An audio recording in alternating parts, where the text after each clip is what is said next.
All right, here we go. We are going to go live here in 5, 4, kill the music, 3, 2, 1. Hello, everyone. Welcome to another Soccer Zombie Watch Along. This time it is the USL Championship between an unlikely combatant in Rhode Island FC and a perhaps somewhat more likely opponent in the Colorado Springs Switchbacks. We're going to get going here in just a little bit. Musa Seka from Move Football is hopefully going to join us for this watch along here in a bit. He might have to duck out a little bit early on because,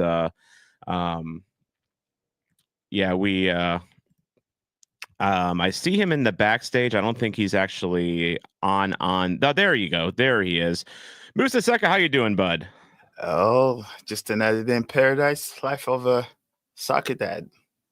Yes. You literally are a soccer dad. So, Yes. but we also got the Soccer Dad podcast going on with St. Louis City SC. So our old friend Albert Dikwa in the USL Championship, man. I know you know him pretty well. Not as much. I'm still kicking myself that I was not too much into St. Louis FC. So I kind of missed him on his way out. But we still communicate once in a while, congratulate him. And we speak French too, so it certainly helps. So yes, and I am wearing my France hat today in honor of our French Senegalese co-pilot here. Yes, smart, man. So hopefully he continues that magic run. But Switchback are not a team to push around, we'll say. Oh, definitely. I mean, they're the second seed in the West, and it's a little less surprising that they're here at this point. Rhode Island, of course, the expansion team, they had to go through Indy 11 at Indy 11's house. Then they had to beat Louisville City for the second time this year in their house at Lynn Family Stadium, which they're the death robots of the USL Championship. Lynn Family Stadium is a fortress for Louisville City, and Rhode Island didn't care about any of that. They beat up Louisville City like they owed them lunch money. Tremendous run for them. Brad Whiteside, how's it going, Brad? Be seeing you in just a little bit. We're going to take a little journey after this watch along to Kansas City for the NWSL Championship between the Orlando Pride and the Washington Spirits. It's going to be a car full of St. Louis City fans. It's going to be me, Brad, Jake Henry, and Jerry Hayes. Be Good Do Good is going to on Twitter. She's going to join us for that journey. So if I have to run out the door really quickly after the game is over, that is why, because Kansas City's is a bit of a ways away, Musa. By the way, you're muted, Musa. Yes, so 3.5 hours, not too bad. 3.5, 4 hours. I mean, today it should be probably closer to 3.5 because it's Saturday and there's no rush hour or anything like that. So fingers crossed. This KC trip goes as well as the last one that I did, which involved coming back here for a game. So it's not too bad. I have not gone to that stadium just yet, even though it's about 10 minutes from where I went to high school at. So that's right. You're originally from I wouldn't say you're originally from Kansas City. You're initially from Paris, but that was your first stop in America, right? Yes, that was the North Kansas City was the first pit stop.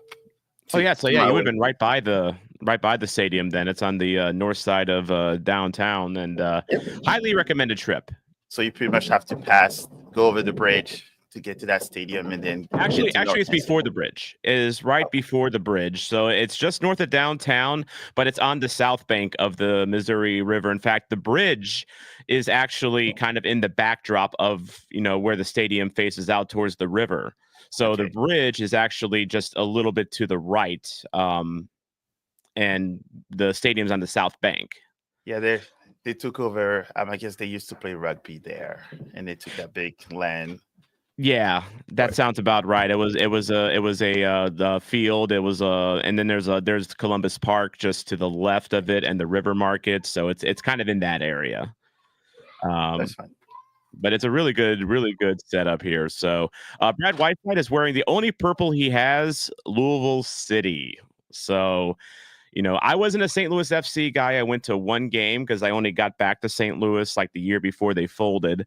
But I know the past rivalry between the St. Louis FC and Louisville City. We played for the King's Cup in the USL Championship. So you have to be a little careful about admitting you're a Louisville City fan or in St. Louis, because there are people that remember the USL days. David Cotton, how's it going, David? Wishing us good luck on the trip today. Should be fun. Brad, the game is on CBS. It is on Channel 4 in St. Louis. So it is on CBS proper. I think that's probably one of the reasons why this game is being played at the ungodly time of 11 a.m. in the morning on a Saturday. Probably because CBS has to get their college football in, I would assume. But yeah, Brad points out that that bridge we were talking about by CPKC Stadium, during KC Current games, they light the bridge up in teal. So I'm really curious to see. When we were there during the daytime. It was a noon kickoff, so we didn't actually get to see that. But tonight we'll be there at night, so I'm really curious to see how they light up that bridge for the championship game tonight. Nice. All right, so let's go ahead and take a look at the starting lineups here. The CBS broadcast has just started, so let's go ahead and pop in the lineups here real quick. And we want... Oh, I need to get this over on the right screen here. Give me a second. Professional streamer here. Absolutely professional. So let's go ahead and get this on here real quick. So starting lineups, first of all, for Colorado Springs, they're going with Christian Herrera, Aiden Roca, Matt Real, Matt Mahoney, Delence Pierre, Juan Tejada, Zach Zandi, Speedy Williams. I wish I could tell you that I am well aware of Speedy Williams' game or who Speedy Williams is, but I can tell you right now, Musa, that's probably my favorite name of this whole game. Speedy Williams. It's a nice combination. He better be like a fast winger for them. Otherwise, I mean, there's a false advertising claim here that we might have to make against the Switchbacks. Ronaldo Damas, Yosuke Hanya, and Jairo Henriquez. I am pretending like I know who they are, because admittedly, I have not watched much Colorado Springs this year. I really, in case you're wondering, this is actually a Netherlands kit from a couple years ago. It was like on sale for $15 in Fanatics. But I am pulling for Rhode Island today, not just because of Dequa, just because they're a great story. And an expansion club in the USL Championship final is a pretty big deal. But this is also like very close to the Rhode Island colors. So they kind of got a blue and gold scheme. Blue, gold. There we go. I'm still going for Rhode Island too, because they beat the Las Vegas, who I'm a little bit closer tied to. So that's fair. But you're staying to your St. Louis roots, though. I do see that. So. Yes. Never go wrong on a Soccer Zombie stream wearing St. Louis City garb, as you can see some St. Louis City stuff behind me here. In fact, actually, there's a whole lot of St. Louis City stuff if you turn over this way over here. So, yeah, that's all my St. Louis stuff. Then my wall just grows and expands. But basically, when you get back here, it's more of a general wall. So... Rhode Island starting lineup. Koke Vegas, the first ever signing for Rhode Island, was a big signing for them, and he has a strong argument for being the best goalie in the USL Championship. He's their captain. He starts in goal for them. Grant Stoneman, Morris Duggan, JJ Williams, one to watch out for. He has had a big playoffs. He put up a hattie against Indy 11. I did a blog of that game. You can check that out on my channel. But JJ Williams playing like a man possessed lately. Our friend Albert Dikwa is starting as well. So Dikwa and Williams will be the striker partnership. At the Indy game, Musa, Dikwa came off the bench because he had been hurt. And they were kind of working him back into full fitness. But I think last week at Charleston Battery, Dikwa did get the start, and it appears he's back to full fitness. So looking forward to seeing your old friend. Noah Fusion, Clay Holstad, Frank Nodars, Zachary Harivo. You can probably say that name better than I can because it sounds very French. And Mark Ibarra and Caritha Yao. Round out the starting lineup for Rhode Island. Looks like a very, very pretty much the same lineup they've been trotting out this whole playoffs, with the exception of Dikwa getting into full fitness. So going through some commercials, I see we are upholding the U.S. Domestic Soccer League tradition of not starting games exactly on time. Yep. And I'll be right back. Yes, MLS notorious for this, but I guess CBS also got to get their ads in as Musa takes a step out real quick. Good morning from the St. Louis Beano Club. How's it going, bud? Good to see you. When's the next Beano event? The one that we just did at Four Hands was really fun with the city refs. But when's the next event? I want to play some Beano. I want to play some Beano. I would buy a board myself, but I have no one to play with. David Cotton. Cotton is backing the Switchbacks today. He was an inaugural season ticket holder before you moved to California. By the way, David, you were telling me you might be moving back to Colorado. I mean, you might be going back that way. I know you mentioned something to me recently about that. So, but that makes sense. You know, you have roots in Colorado. That's totally fair.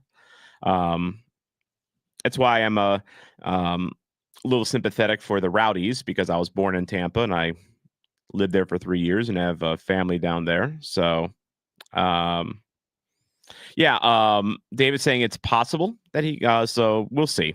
So we will see. I want to see you, David, in San Diego for the San Diego FC opener against St. Louis City. I'm going to be there.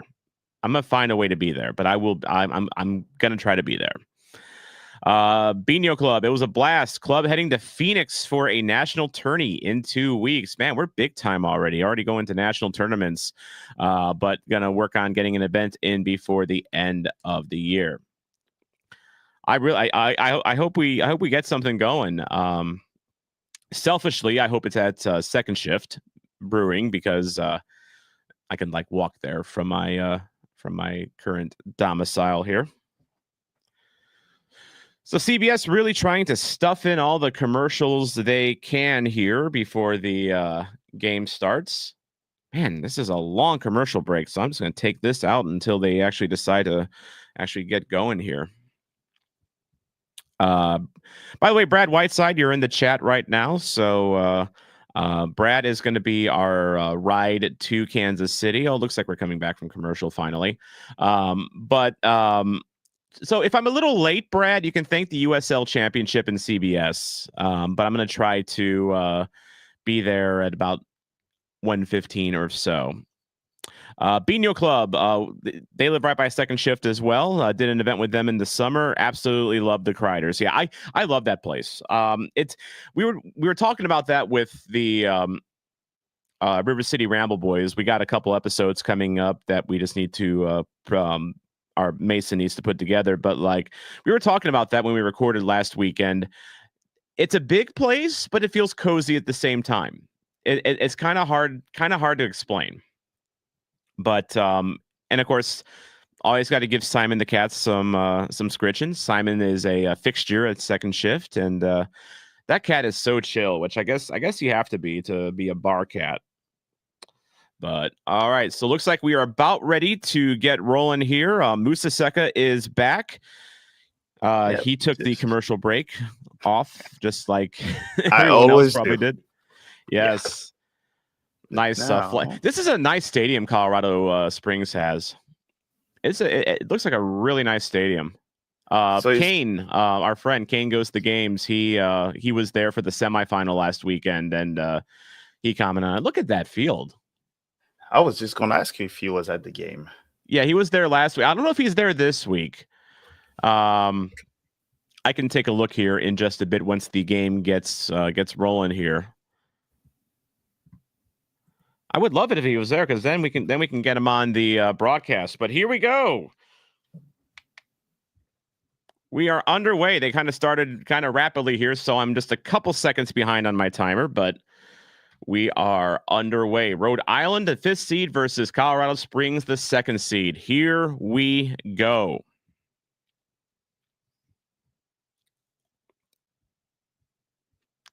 David pointing out that Rhode Island's getting a new stadium as well. They play at I want to say they play like at a high school field or a college field, but they are getting their own stadium next year. Oh, this is a good through ball for Colorado Springs. Deflected just wide.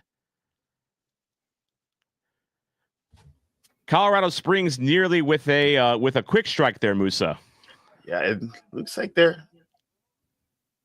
Anyway, I'm quite surprised also that they've gone and moved so quickly, because the last game against the lightweight, they were actually Las Vegas Lights. They were a little bit more careful on moving forward, so I think they may have changed. Yeah, I mean, it was a really nice through ball, cut right, threaded a needle between a couple defenders there, and just very well timed.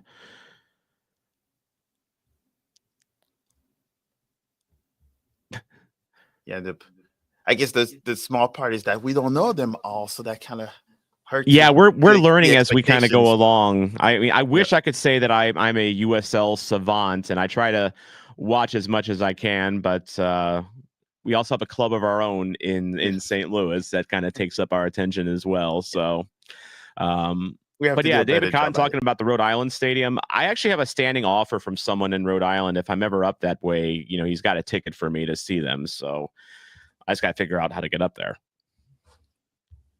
Is it a bit of a drive, or? Well, it's the northeast of the U.S., so I mean, I'd probably have to fly it and then do a rental. Although a road trip would be fun, actually, and it'd probably be doable. Because you're talking about the eastern half of the country, which is usually a little bit more accessible than the western half. We'll put it in the bucket list. Yeah. But there's a lot of teams up in that part of the country that you can, plan it out. You can hit up, 3 or 4 of them, and on a weekend if you do it right. Portland Hearts of Pine in Portland, Maine's one of them. Did you see their new jerseys, Musa? The Portland jerseys? Yeah. Oh, it's everywhere. So I don't think you have to live on the rock to have missed those. Yes, yeah. If you're as into soccer as we are, yeah, they are everywhere. But have they supplanted Forward Madison as the best kit in League One? I don't know just yet. I think I will have to see him on hand. Yeah, we need to see what Madison rolls out for 2025. They haven't announced their 2025 kit yet, I don't think. Okay. And the Owls also have to show me what they have next. That's right. They're hoping is their final year in Leagues One. They are trying to move up to the championship, and they hope to have, when their stadium is done in 2026 in Omaha, they plan on moving up to the championship. It's just a matter of when the stadium's done.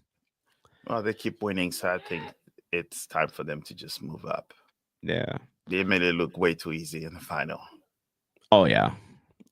David pointing out Westchester SC is also a new League One team outside of New York City. I forgot about them. I haven't seen their jerseys yet, so I mean, Portland's got the cool thing going right now with the jerseys. The name Portland, Maine is apparently really beautiful, as that one skied into the supporters section. Interesting question here by Ken Seelman here, Musa. Expansion team to the final. Does that say more for Rhode Island or less for the USL Championship? I think probably you will say more for Rhode Island. And I think maybe one of the biggest one that I think kind of struck is that having Dekwa, of course, from St. Louis, as like a former MVP going to your team on the first expansion, I think that says a lot more about the drive of what Rhode Island wants to be. I mean, because they did not hold their checkbooks, and that's what we like to see in sports. I've seen it argued on social media, and I agree that it's kind of hard to look at Rhode Island as a typical expansion team because they invested a lot. Like Koke Yes. Vegas was a big signing for them. He's a guy with European pedigree, um, and in fact he came up through one of the big teams academies. I forget which one. But like he was a big signing. JJ Williams was a big signing for them. Um, but yeah, I mean, it's clear that the ownership in Rhode Island had a mission to be competitive right off the bat. Yeah, I think for me, no matter which league you're in, pretty much, it just determined based on the owners and if you see their checkbooks. Of course, we say Miami, that's like the pure example, right? They're Yeah, not afraid to spend, and that was the yeah, result of it. definitely. Well, Koke, he came up through the Espanyol youth academy in Spain. He had trials at Aston Villa and Villarreal. He actually played the last couple years with the San Diego Loyal. Rest in peace, San Diego Loyal, which is probably why he was available for Rhode Island. That helps. Didn't have a team to knew play the for. writing.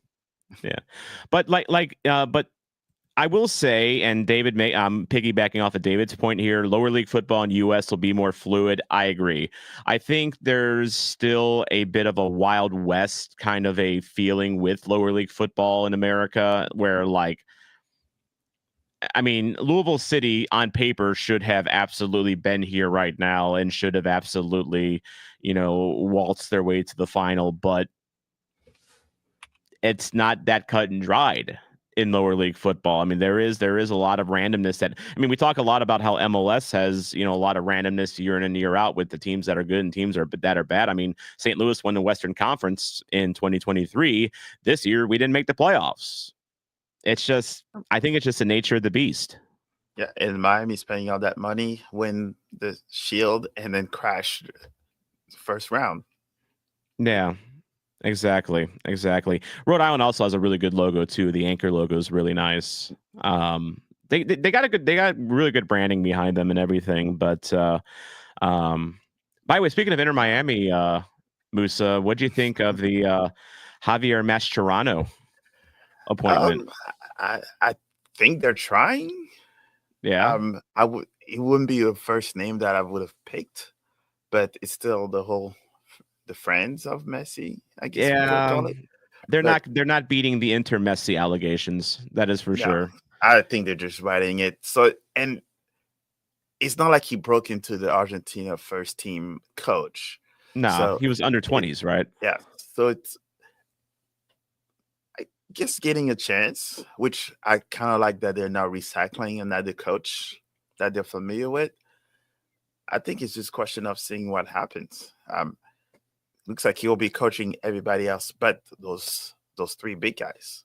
Yeah. They'll just do whatever they want now. Yeah. Corner kick here for Colorado Springs. It's in the box long, way too long. He outkicked his coverage and headed away to safety here. So did you give any of your predictions on what you think who will win or the score? I mean, it's hard to bet against Rhode Island. Mm-hmm. I mean, you go into the final, on the run that they were on, Indy 11, Louisville City, the Death Robots, Charleston Battery, the secondary Death Robots of the Eastern Conference. I mean, it was them and Louisville City at the top of the entire USL for pretty much the entire year. And you go into their houses and you beat both of them. I mean, it's really hard to bet against Rhode Island. Offside here as Deke would try to head it up to Williams. I mean, I like Rhode Island in this one, honestly. I mean, it's one thing about, playoffs in America, not just soccer, but with anything, is that you get, look at the St. Louis Blues, 5 years ago in the NHL, were at one point the worst team in the NHL that season. They get hot, they can't be stopped, and so I say Rhode Island rides this heater, and I think this is still going to be a very close game. But I can see it being like the Charleston game where it was like 2-1. I think that'd be my prediction, 2-1 Rhode Island. What do you got? Well, it sounds like we're in agreement because that's what I thought as well. Because Rhode Island defense was a little shaky Yeah. against Charleston. So, and from the game that I watched from Las Vegas against the Switchback, it was a 1-0, and I think they were kind of stale during their win. So I think Rhode Island has the upper hand, but not by too much.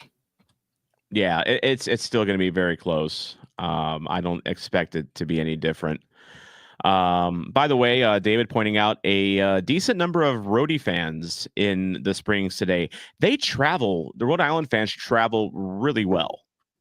For this level, there was a good contingent of them in Indy when I was there, and then I saw shots of them at Louisville. They had a whole section to themselves, and there was a lot of them at Charleston. Like, these are not short drives, Musa, that they have to go to Indy, to Louisville, to Charleston, now to Colorado. Those are not short trips. Hopefully the team helps them out, because that's sounds and like hopefully they keep up the energy too, because again, as David points out, Colorado Springs is at 6,000 feet elevation. So when you're up in the altitude, Musa, that can, and you're not used to it, that can be tough. Oh, it showed the last game that they had just a little bit more pads, but that's the beauty of where you are. You train in long shot actually was closer than I think Koke was expecting. But anyway, continue. Yeah, so high altitude, once you train every day, your lungs are ready for it, versus Rhode Island. So they should definitely try to play that to the advantage. For sure. And I think maybe one of the reasons why Rhode Island might want to get off to a hot start and get an early lead, because if you're talking about hunkering down in the final 20 minutes anyway to protect the lead, I mean, that's also when the altitude's going to start getting to you, right? So you don't want to have to be chasing when you're gasping for air. Start strong and settle. Lebney 12 on Twitch. How's it going? Thanks for joining. I do have a Twitch. I don't really advertise it. YouTube's my home, but it's always curious to see who wanders in from the Twitch side. I guess it's kind of like Field of Dreams. If you build it, they will come. Maybe. Sometimes that works better. Sometimes that works better in other applications than streaming.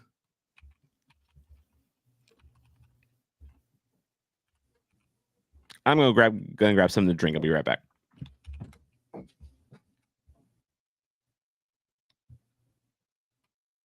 Oh, so should we talk bad about Tom, or just keep nice and just watch soccer?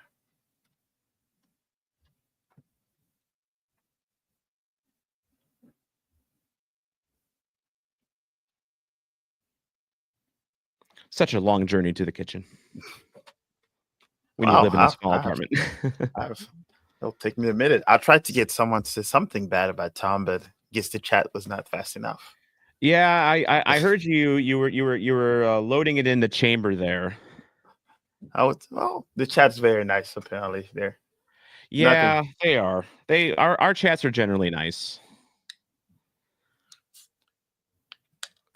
And it looks like Ken has a question for you. Ken, gents, do we enjoy the lower leagues, USL Championship, USL League One more than the bigs, or different merits to enjoy the sport? That's a good question. I mean, obviously, the experience you get at a lower league American game doesn't compare to the experience that we get at St. Louis City games. I mean, St. Louis is on a different level. That club and that team has done so much for me, just as in my personal life, and being a part of something like that has changed my life. And do I get that life-changing experience in Omaha or in Louisville? Maybe not. Free kick by Williams over the net. But that being said, though, When I went to England in April, I saw 5 games at different levels. I saw a couple of Premier League games. I saw a League One game, saw a League Two game, and then I saw an Irish game. And the League Two game, Doncaster against Wrexham, I probably, if you remove Liverpool out of that, because Liverpool's my club and Anfield's an absolute majestic place, take Liverpool aside, I got more enjoyment and more fulfillment out of the Doncaster Wrexham game than the other games that I went to, except for Liverpool. And that's League Two, that's 4th tier. So it really just, there's different merits, I think, as you said, Ken. I think there's different merits to each level. Like if it's your local club and your local club's in the lower league, when your club succeeds, I mean, it's still a big deal. We don't really have one here in St. Louis. I mean, outside of St. Louis City is our MLS club. We have some semi-pro teams here in St. Louis. St. Charles FC in USL 2, ATAR out of the MPSL, Ajax St. Louis in the Midwest Premier. But it doesn't quite hit the way that St. Louis does. But that's my experience. Musa, what do you think? I think I'm close to what you have, and I think it just depends on, I guess, the culture, the area of it. Oh, for sure. Yeah, because if you say lower leagues in France, for example, there's that pride that they have for their own small local teams. So that could be a life-changing experience because you just see those regular folks. Yeah. Yes. Yeah, keep going. I think it just depends on where. I enjoy all the lower leagues because even if you watching some of our coverage, we do go all the way to like Midwest PL, which is, I don't know if you consider that lower leagues or a little bit lower leagues. Yeah. But I think it's a little bit more approachable. The people that are running the clubs, that are playing at the club.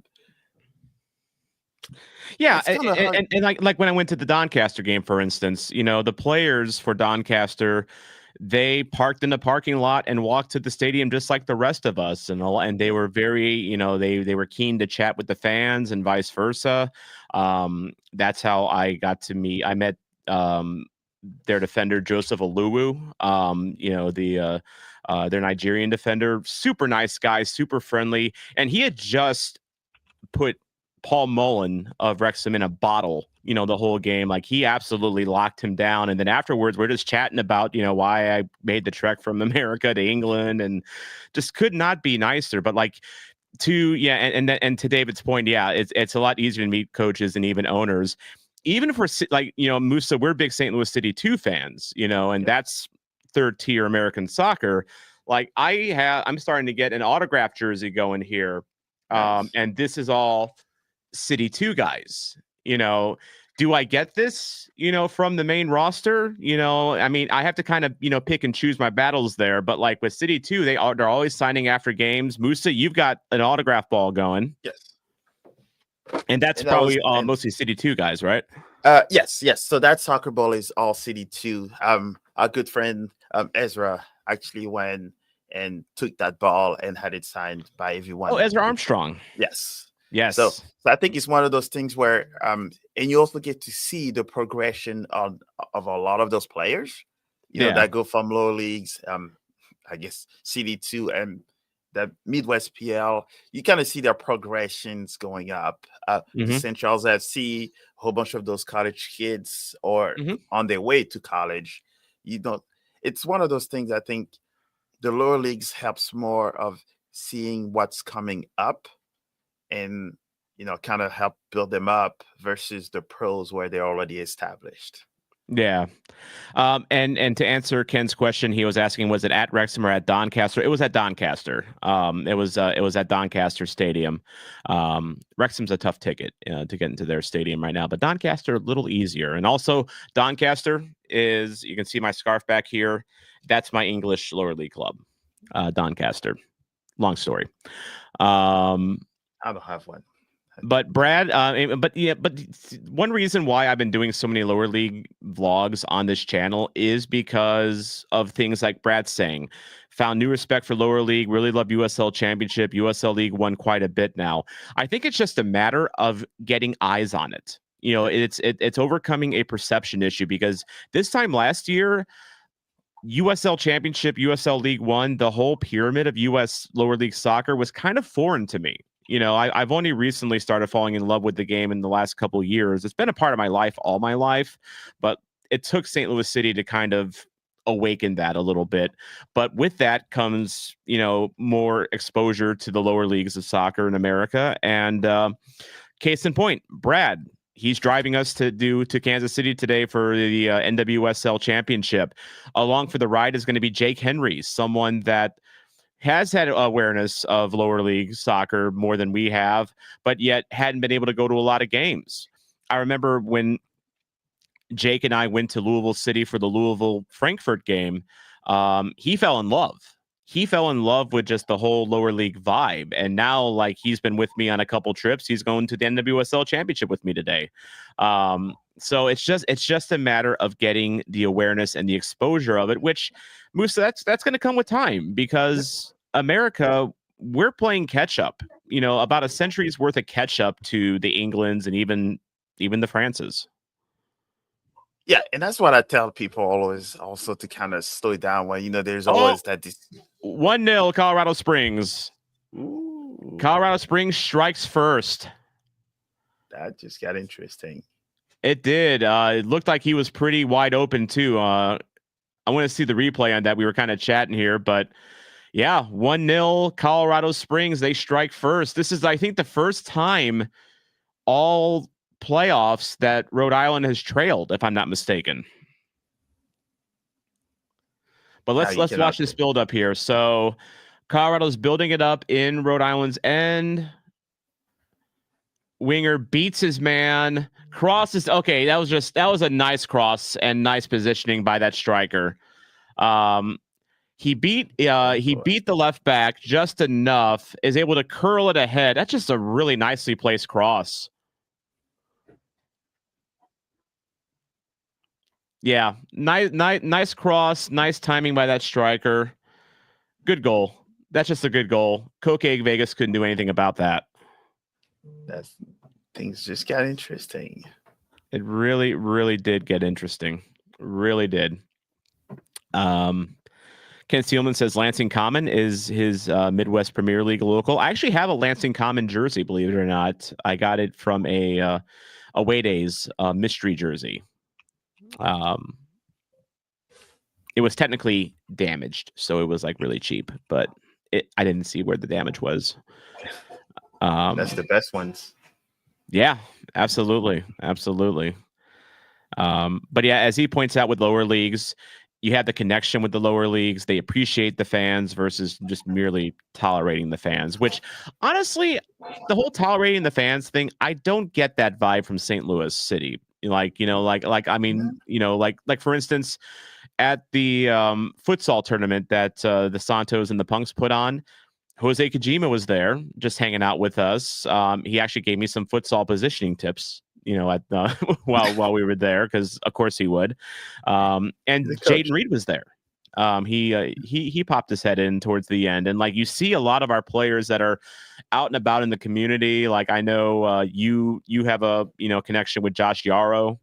Yeah, Josh Yarrow has connections with quite a few fans, honestly. Like our friend Randy Kopp, our friend Randy Kopp's pretty close with him. And also his wife is from St. Louis, so he has more ties than ever to St. Louis. That helps, and maybe that's why he's coming back for another year, even though he might be just a depth guy on the roster, because you like a place enough, you don't want to leave it. Yeah, well, I guess because I'm sure he could have gone to San Diego. Yeah, they were all calling for him. Also, I think he was one of those leadership. Also, that's why usually you have some of those players, even older players, that stays within the team. You may not see him clock a lot of minutes during the game, but you don't know what's happening at practice. You don't know how the leadership that goes behind, I guess, everything else. Because sometimes people only see the numbers, the minutes, and the starts. But Yarrow is like the walking definition of good locker room guy. He's very much a leader. He's very well liked, well respected, and step up when asked upon, and that's what your job is, right? Exactly. That exactly. I mean, he may not be the superstar, of the back line, but you know what? He still steps up. Yes. And that's what you need. Yeah, I think we just have been spoiled with City. I think it's just maybe the culture that they've put together and the players that they've put together, where you do see them. Even when Tim Parker was around, he was the highest paid player, but he was walking around town with his kid, and people were seeing him at the store. So I don't think there's no players, I don't think, in City that we could say have been hiding. Everyone, we see them when we play youth soccer. If they have kids, you do see them at the clubs teams, and they're like walking around. Also, our German superstars were at Grant's farm. I think it was in front of me, and of course, I'm the soccer guy, so I knew who they were. We just waved at each other, but no one else knew. But we're talking thousands of people, and it's no security. It's just them and their family. Yeah. And I think that's how that culture, and I think that's why some of them come here, because they know I can walk down the street and not be mobbed by 10,000 people. Last week when Jose Kojima I gave him a Soccer Zombie jersey, and he signed a Sarasota Paradise jersey for me. He actually came to a park, right by my apartment, and he drove up in his car, just himself, looked like any other person, and he was never approached by anyone or anything like that. He just kind of blended in, and it's something you don't see with like the St. Louis Cardinals or the St. Louis Blues so much. I feel there is a bit of a divide, that doesn't quite exist with soccer, and that's one of the things I love about this sport for sure. David Cotton, talking about the landscape in America, just like the fact there's more local teams for people, whether it's MLS, NWSL, Championship, League One, the Super League as well. So it's definitely growing. I think this game is really on the right path in this country. The problem I see though with MLS is lower league soccer is MLS is using the championship as a litmus test for support, kind of like with San Diego, Indy 11. I mean, you can even use St. Louis kind of as an example of that as well. It's not really a problem as.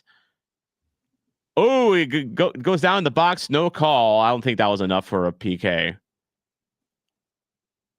But Colorado's still threatening here. Cleared out, and that's going to be a corner.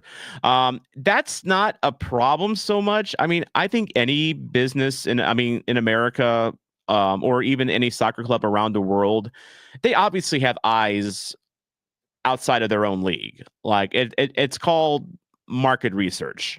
That happens with any business. So I think you can take issue with how predatory that MLS can be sometimes, like with Indianapolis as an example, where they're trying to, they help torpedo that stadium for Indy 11, and now they're kind of in limbo. But that's a whole nother argument for another stream.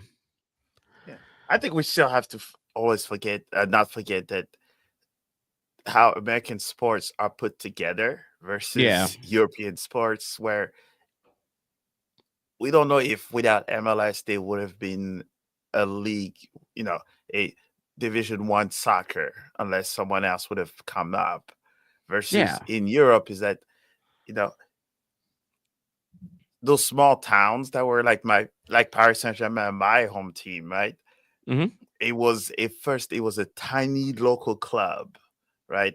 And then it kind of grew into that huge system to now become what it was. But also it's the federation that is the head of every single league. So they dictate what happens. That's why it's an open system, because it's the French Federation is not US Soccer that's running MLS. MLS is running US Soccer.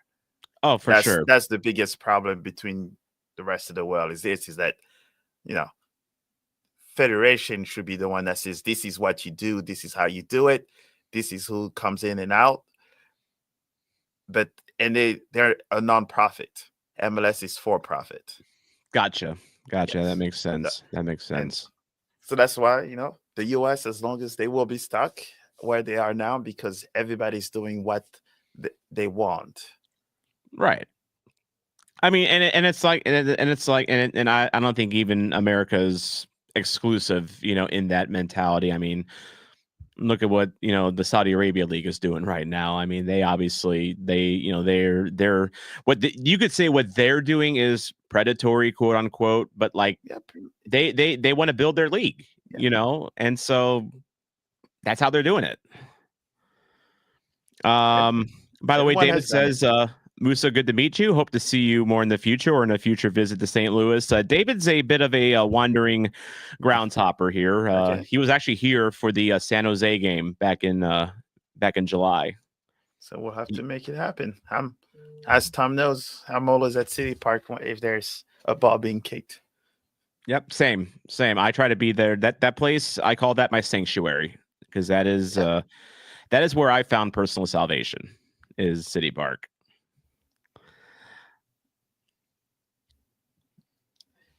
I wonder what Rhode Island's going to do. They're not showing. It's been a while since they've had a good chance. And now they're kind of slow, you know, playing, you know, they've slowed down the tempo here, obviously, trying to. I would, like we were talking about that earlier, Moose, so I wouldn't expect Colorado to be the high tempo team of this game, but here we are. Yeah, especially because they do know that they know how to manage their own body for that game, and now they no longer have to chase it. So now they can pace themselves and let Rhode Island kind of run themselves to the ground. Yeah. And then hope for the best, but let's see. By the way, Ken Sealman, David had a question. Is Lansing Common a Phoenix club after the USL 1 Lansing team folded? Ken, you can answer that one in the comments. And to be fair, I mean, Ken points out the Saudis are, you know, it's not so much going after cities so much. It's how they're building their league with their acquisition of players that can be accused of being predatory. I mean, they got money. Players like to earn money. They like to make a living. They, you know, so many players that have gone to Saudi now have multi-generational wealth, you know, for their families and their kids and their grandkids and all that. So like it's just.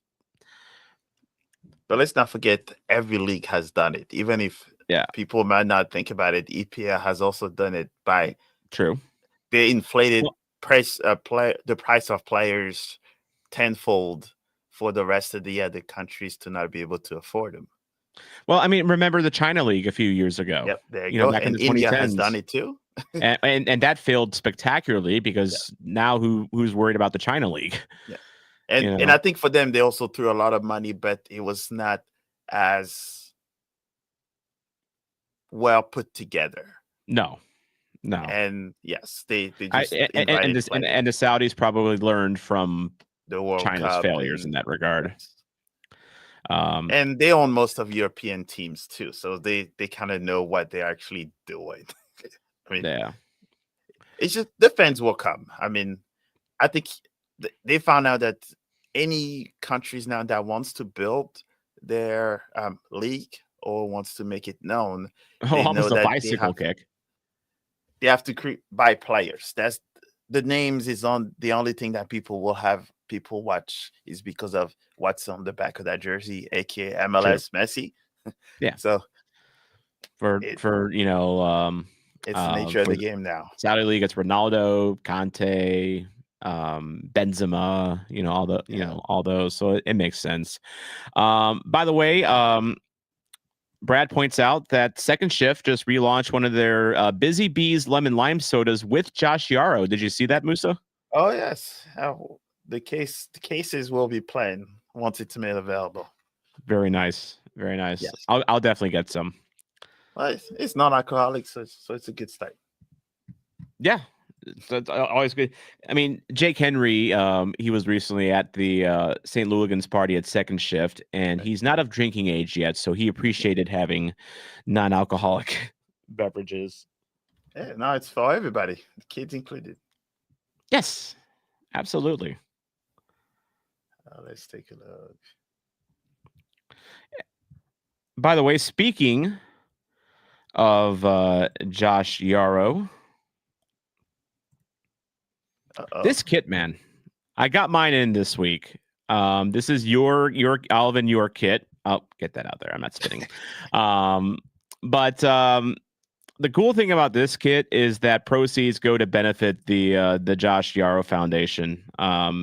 Musa, this kit, like, look at this thing. It's very well put together, Musa.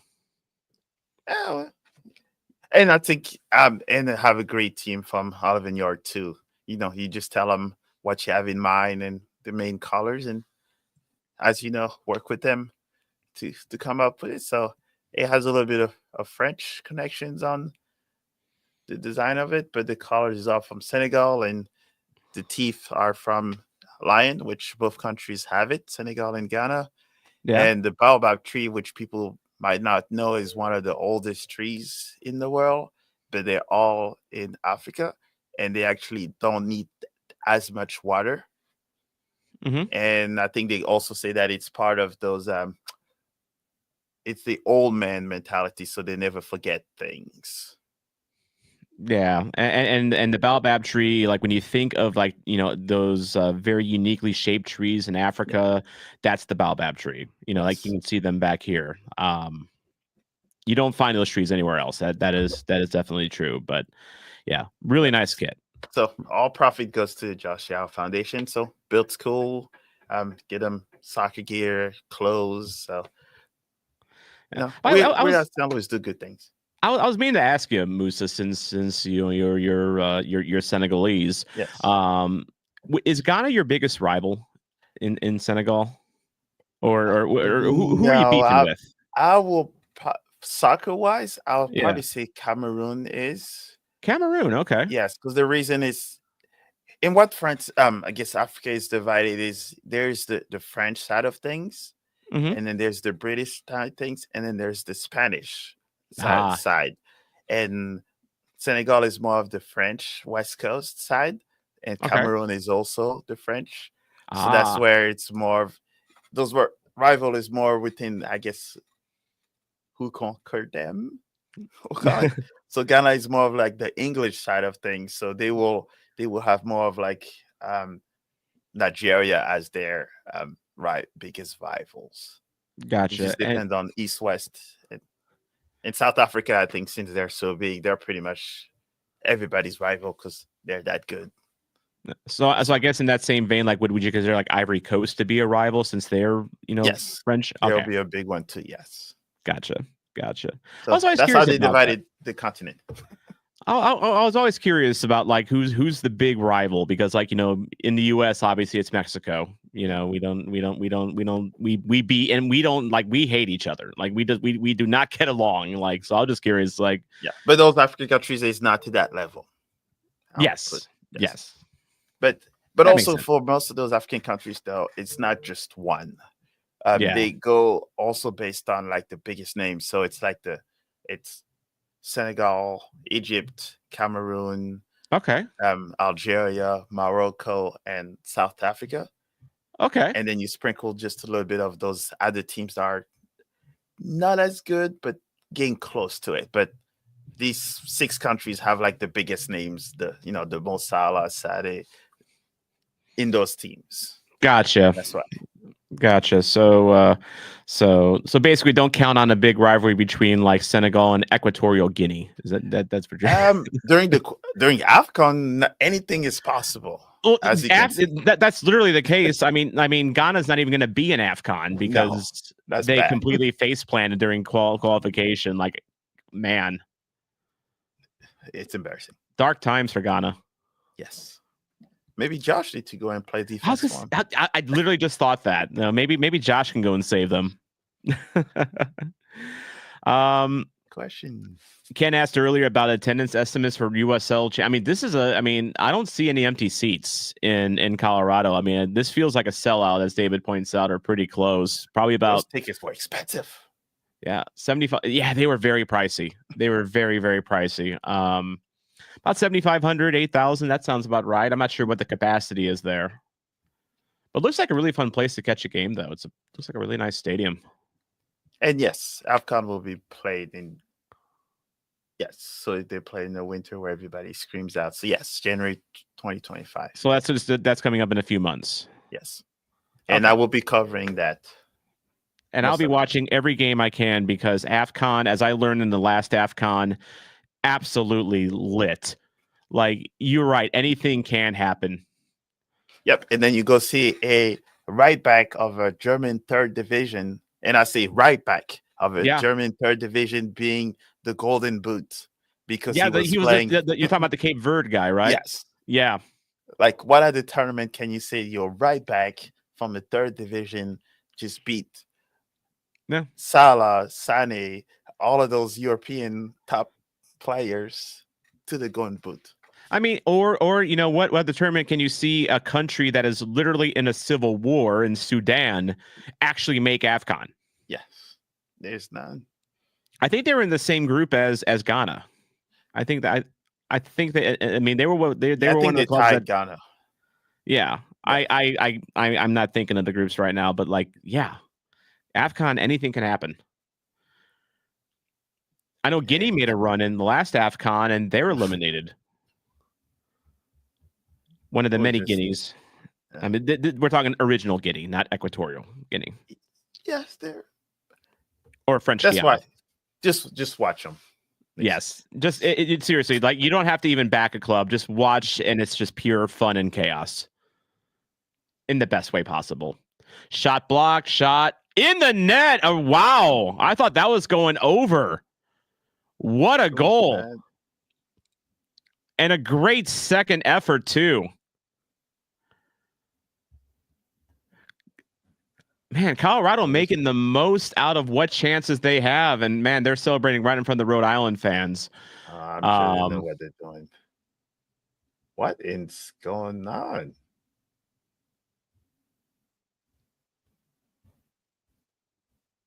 Let's watch this again. So ball has progressed forward. This is all Enriquez working on that left wing, decides to take a crack. It's blocked. First touch rebound, and just Koke was frozen.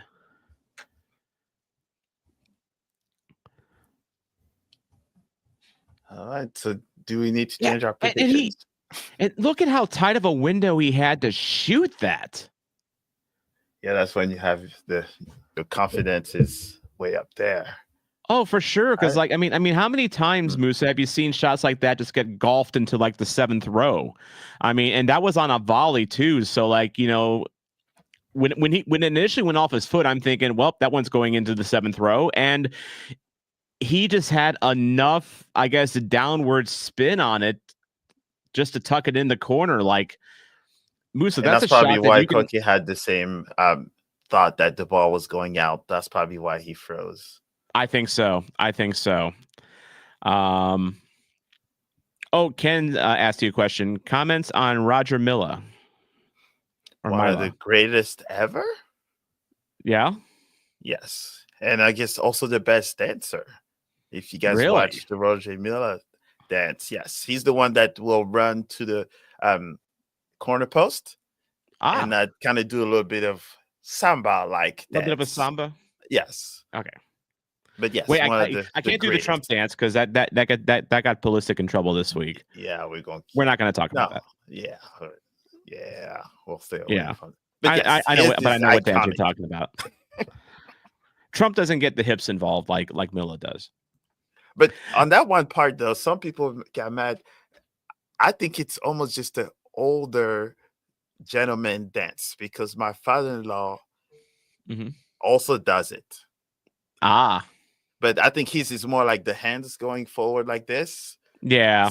So when I first saw it, I was like, that looks like just an old white guy dance. And then you know how people change things. But But well, you know how we don't have rhythm, so that's totally fair. Oh no, I know quite a few guys. Speaking of someone that has no rhythm,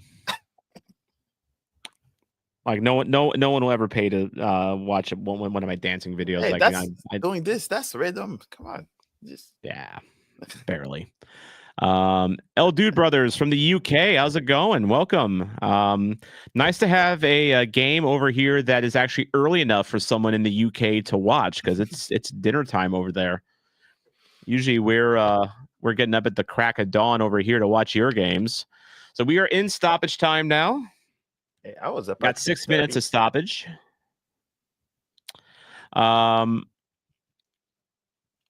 Let's see here. What other comments we got going on here? Yeah, David pointed out it's a very nice goal, and now Rhode's going to have a real struggle to get back into this one. We were talking about that earlier, Musa. If you're a team that's not used to the elevation, you don't want to be chasing, when your lungs are giving out. But Talon Maples, MVP and Newcomer of the Year USL Championship. Very nice. Very nice. Somos Unidos. A little bit of Spanish in our chat there.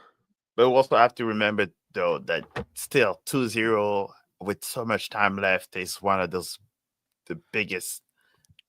I mean, anything can happen, like, for sure. But I mean, Colorado Springs isn't giving Rhode Island any chances to make anything happen. I mean, they've really dominated possession. Like, when was the last time you remember Rhode Island having a chance? Like a decent chance. It's been a long time. Probably the 10th minute or so. Yeah, it was the JJ Williams free kick, right? Yeah. Oh, coach will have to have a heck of a speech. Yeah, big time speech at halftime. But also, it kind of shows now. Yes, he's World Cup dance. Yes. People made songs out of that one. Yeah, the 94 World Cup, aka basically where all my memories of soccer begin, was the 94 World Cup, because that was such a big deal for America to have that. And it actually, like, if you want to talk about like a time that like awakened America to soccer, the 94 World Cup was kind of it. Because before then we had leagues that came and failed. Our best players were playing in the indoor leagues. I mean, talk about the Wild West. But I think this upcoming World Cup should define American soccer. Oh, for sure. If done right. For sure. I mean, if we're not on the map by now, we will be by then. Yes. Or it could go the other way. So hopefully. Yeah, we'll see. Just try to avoid any controversies, Yeah, no, there's something's gonna happen. Thankfully we don't have any labor controversies with our stadiums or anything like that. You do hope that we avoid like the Copa America final, when people were just breaking into the stadium. Like I think we learned our lesson from that. No, I think this was more of because of the federation that took care of it. I think that was commendable. Yeah, that was more of their fault. But World Cup is there's way too many important people, I guess we'll call it. Yeah, that FIFA will not let that happen. No, I mean, look, no one looks at South American soccer and thinks safety. Because it's just, you want to talk about wild. I mean, they get wild down there. So, like, you put them in charge of fan safety. Then what happened. Yeah, but for FIFA, from the things I've heard, you're talking like they're talking to Interpol and FBI and every countries have like their top security. FIFA doesn't play. Yes, they. Would you imagine if you have all these governors, all the presidents? Good save by Koke. Almost 3-0. Oh, that would have been. I would have just called it the game from there. But would you imagine if FIFA just have a lax security when you have almost every single president's ambassadors, billionaires going to your tournament? Yeah. Yeah, it's hard to imagine. It just seems to me just impossibility. But that's going to be a challenge because the U.S. is way too big. I think Yeah. will be one of FIFA's challenges, that how do they keep everyone secure? Because, in Saudi Arabia, it was like a small country where every stadium was like 10, 15 minutes apart from each other. Now you're going to have a team going from Kansas City to LA. I don't know how we're going to be on lockdown for 30 days. True. That is true. That is true. They might as well just call COVID lockdown again and just says, everybody stay home, watch it. Only if you have a ticket, come out, go to the stadium, watch it, and go back home. Yeah. But I don't know. as Ken says, if done right is the key. So we'll see. But yeah, I saw your email, so you're going to get your tickets. Oh, for what for the World Cup? Yes. I'm not going to do the hospitality. I'm more of a vibes guy. I'm more of like I want to be there in the mix, with the fans. Like, to me, like if and just to use a very random example, like say a team like, okay, let's just say Equatorial Guinea qualifies for the World Cup. To me, it'd be far more cool to be in with the Equatorial Guinea supporters than in a luxury box. Yes. But that's me. And that's just I just picked them at random, like a random club from somewhere that you don't think about. Like, this is their moment to shine, because you're going to get that with this World Cup, because there's so many clubs that are going to be in the World Cup because they expanded the field. Like, to me, that'd be awesome. I might cop one or two for maybe countries that don't necessarily maybe get the love like other countries do. I was gonna say like what if Congo makes it? And that'd be a story. Yeah. or hell, what if Sudan makes it? I mean, is there going to be a civil war in the stands? Just like there is in real life. I mean, no, those are the people that can afford it, and that. Or the groups that, a group of people that put money together to come to a tournament. Usually those are not looking for trouble, because it is pricey. You get in trouble at the World Cup, you're on the list. Yeah, you're like on the international watch list. Yes. So that's fair. Do know people that are banned from those events. Do you really want to be banned for World Cups? No. Nah. Behave. Yeah. Behave. Definitely. David's already making his plans for 2026. He's going to live in his car following the UN's men's national team in 2026. Poch is getting them in the right direction and mentality. You were there. By the way, it's halftime in the USL Championship, by the way. But you were there Monday for UN's men's national team. When was the last time the U.S. men's national team was this fun to watch as it was Monday? It's been a long time. Yeah. No, I don't remember seeing them be that much free to play. And creative. Ever. Yes. And creative.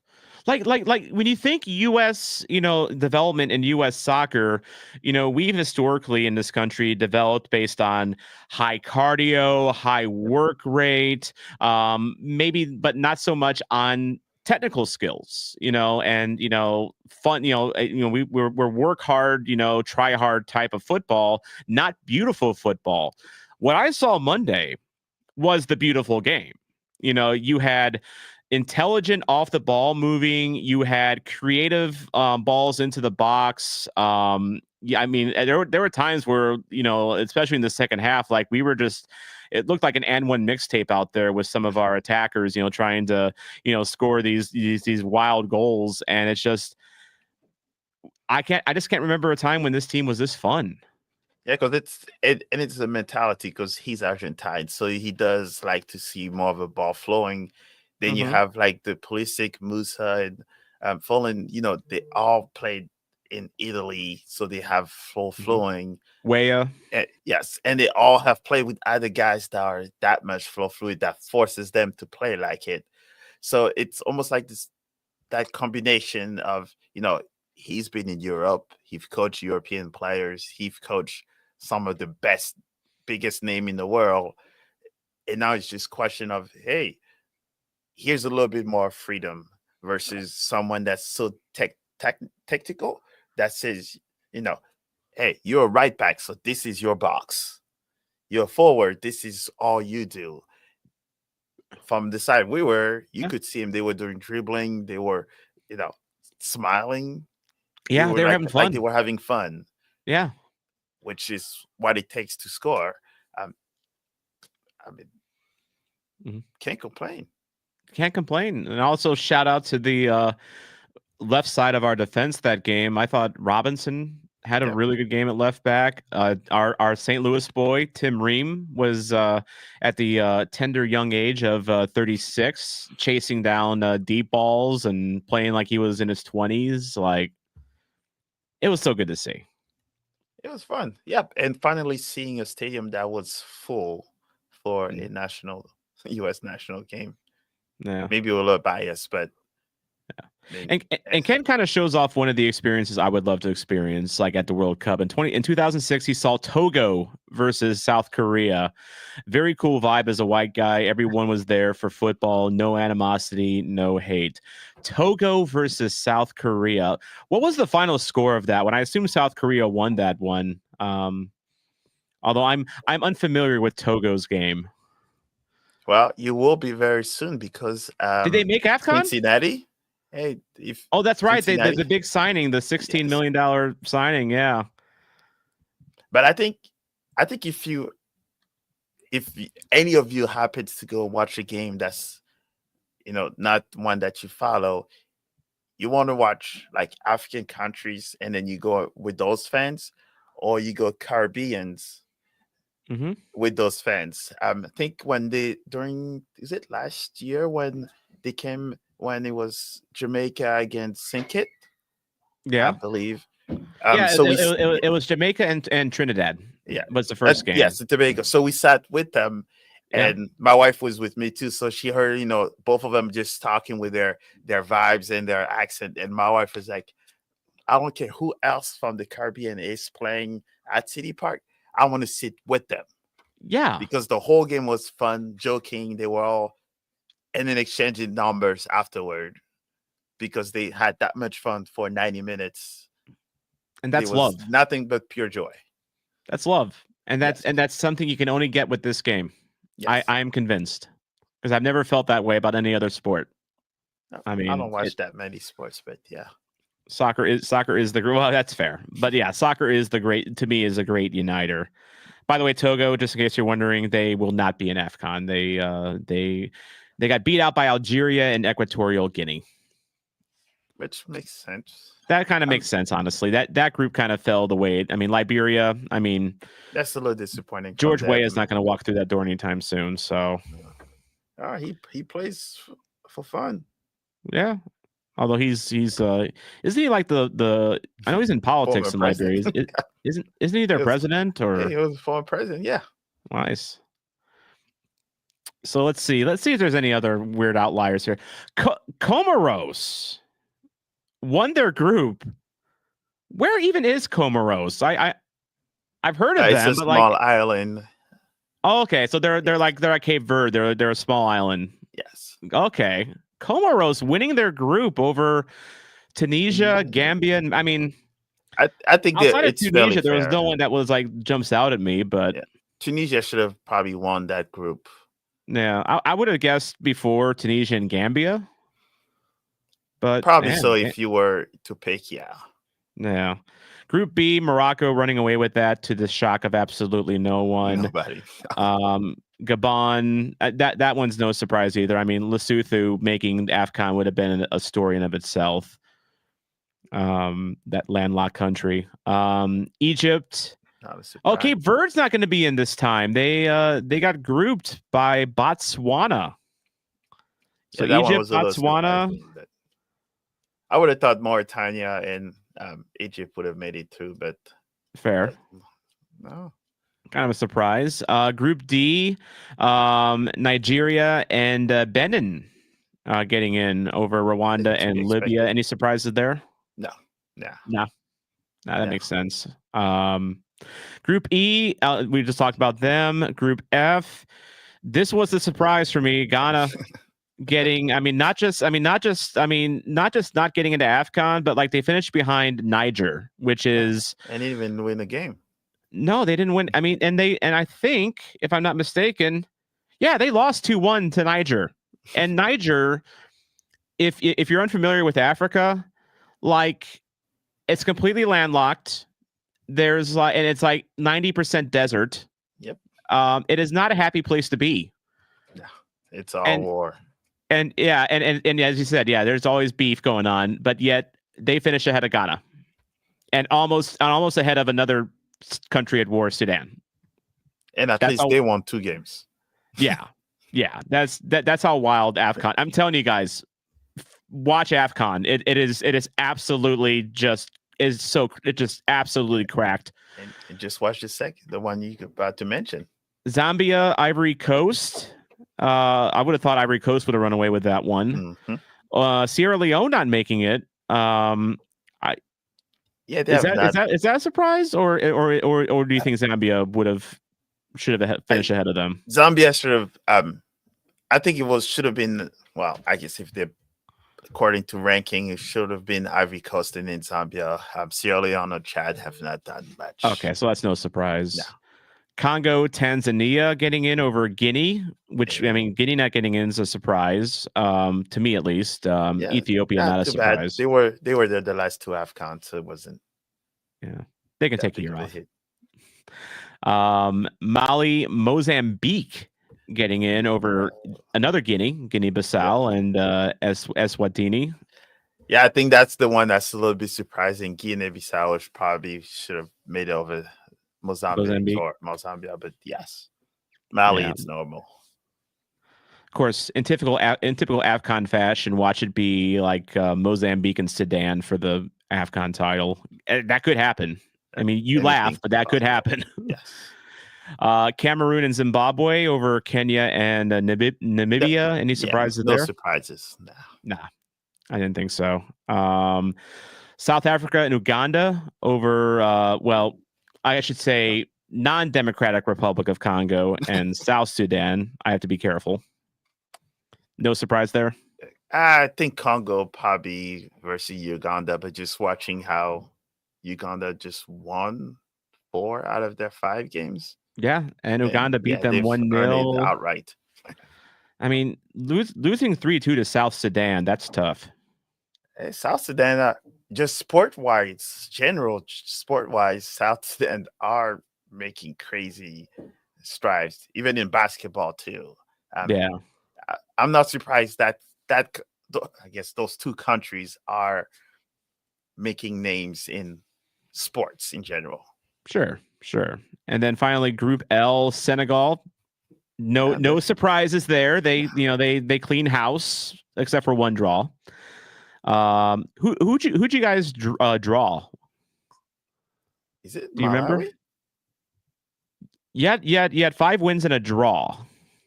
So I'm curious who you drew. I think that maybe Malawi, wasn't it? Let's see here. It was Burkina Faso. Oh, you see how I remember. Yeah, and that was because Burkina Faso got a 95th minute game tying goal. Yeah. Again, AFCON, Africa. This stuff is wild. And these are just the qualifiers. Burkina Faso advance over Burundi and Malawi.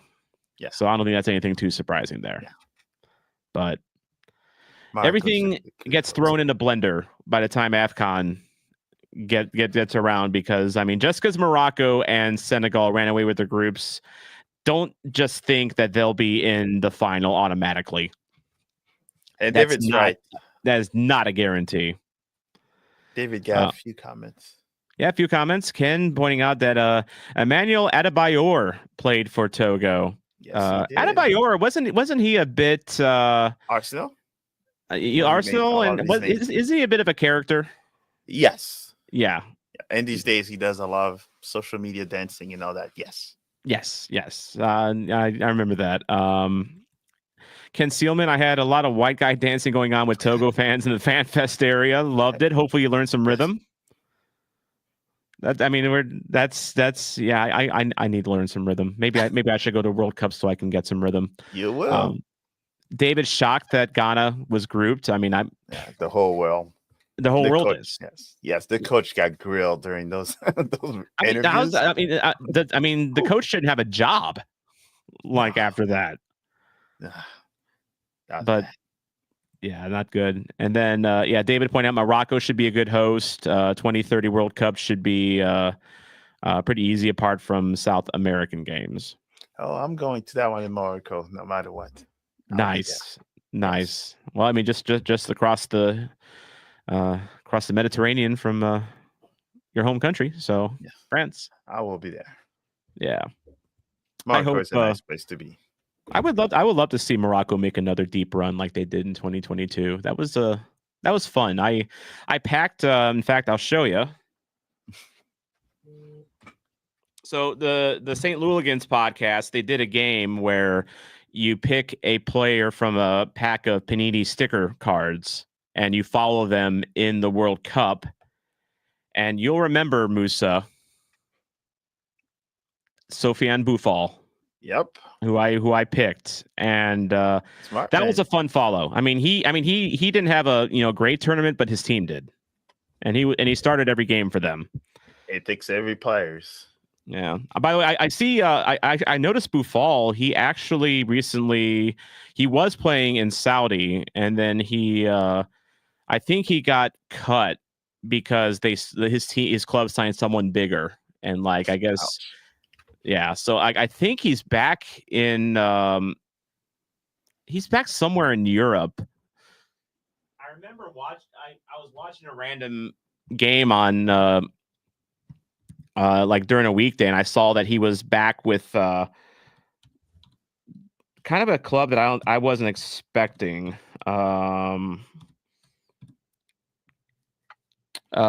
Union Saint Gillois. Yeah, Boufal is signed in the Belgian Pro League. Yeah. So, sorry, Belgium. I'm not familiar with that. Yep. Oh, we are getting going here in the second half. So start the timer back up. Yes, so it looks like I will probably disappear for about 10 to 15 minutes or so. You gotta make a quick run.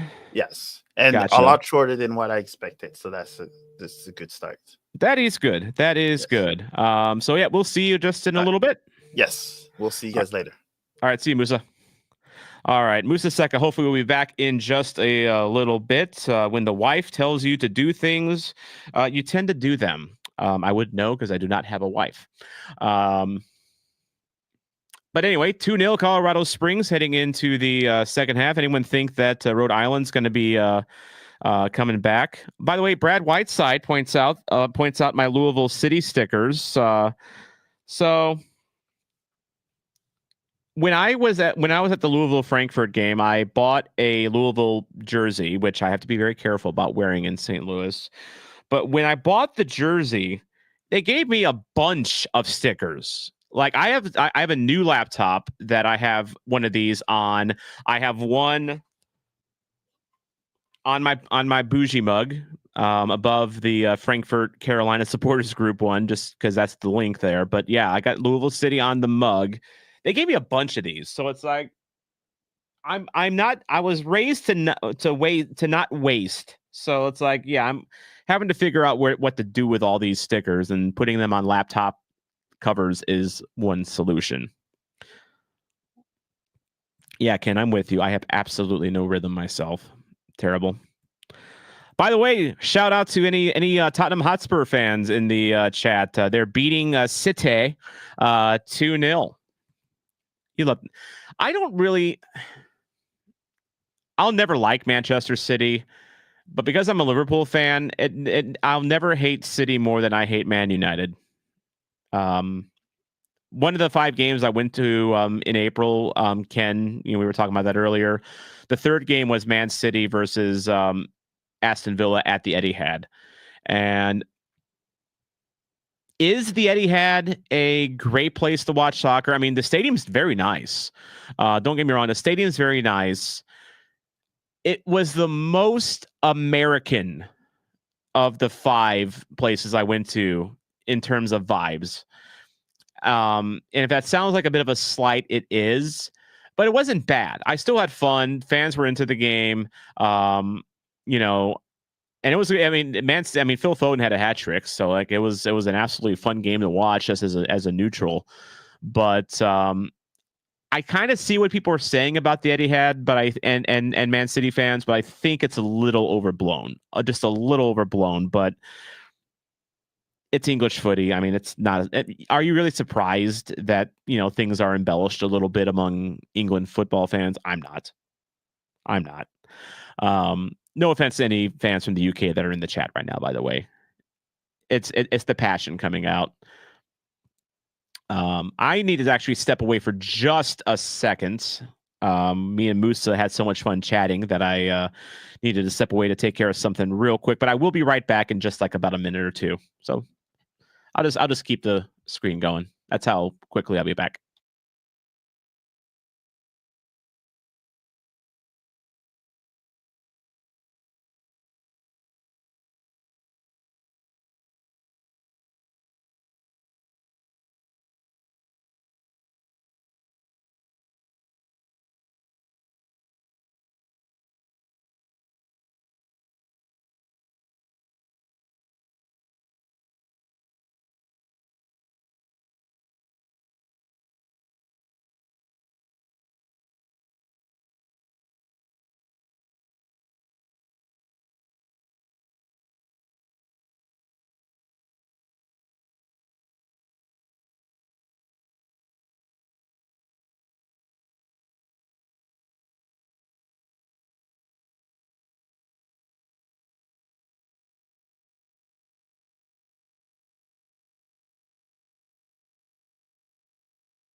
Okay, it was more than a minute. I apologize. My contacts were kind of bugging me, and Squibber blocked. And we got a breakaway here for Colorado Springs. Koke Vegas having to run back to the net. Needs to get a shot off. He does. 3-0 Colorado Springs. To give Chelsea a place in the Champions League final. The headline has been written. Yeah, this one is I think this one is looking pretty cut and dried. Yeah. I think Rhode Island, the clock has struck 12 on Rhode Island, and the carriage has turned into a pumpkin in front of our very own eyes. This one in the bag. By the way, we had a question. Can any of our chatters on Blue Sky? I am. I just put my link in the chat. I'm now primarily posting on Blue Sky. I was going to ditch Twitter completely, but I still kind of use it for, like, promoting this, for instance, and other stuff I got going on YouTube, but just didn't feel right to completely abandon it. But I do primarily post on Blue Sky now. So that's my link in the chat. But in case you haven't noticed, I changed my attire because when I said I had to leave right after this game, I have to leave right after this game because I'm going with Brad and a couple others to Kansas City for the NWSL Championship, and that's a good 4-hour drive. So we need to be heading that way by 1:30-ish to get there comfortably. So I'm literally changing into my attire. So yes, I'm wearing my glasses now. I could probably, let me see.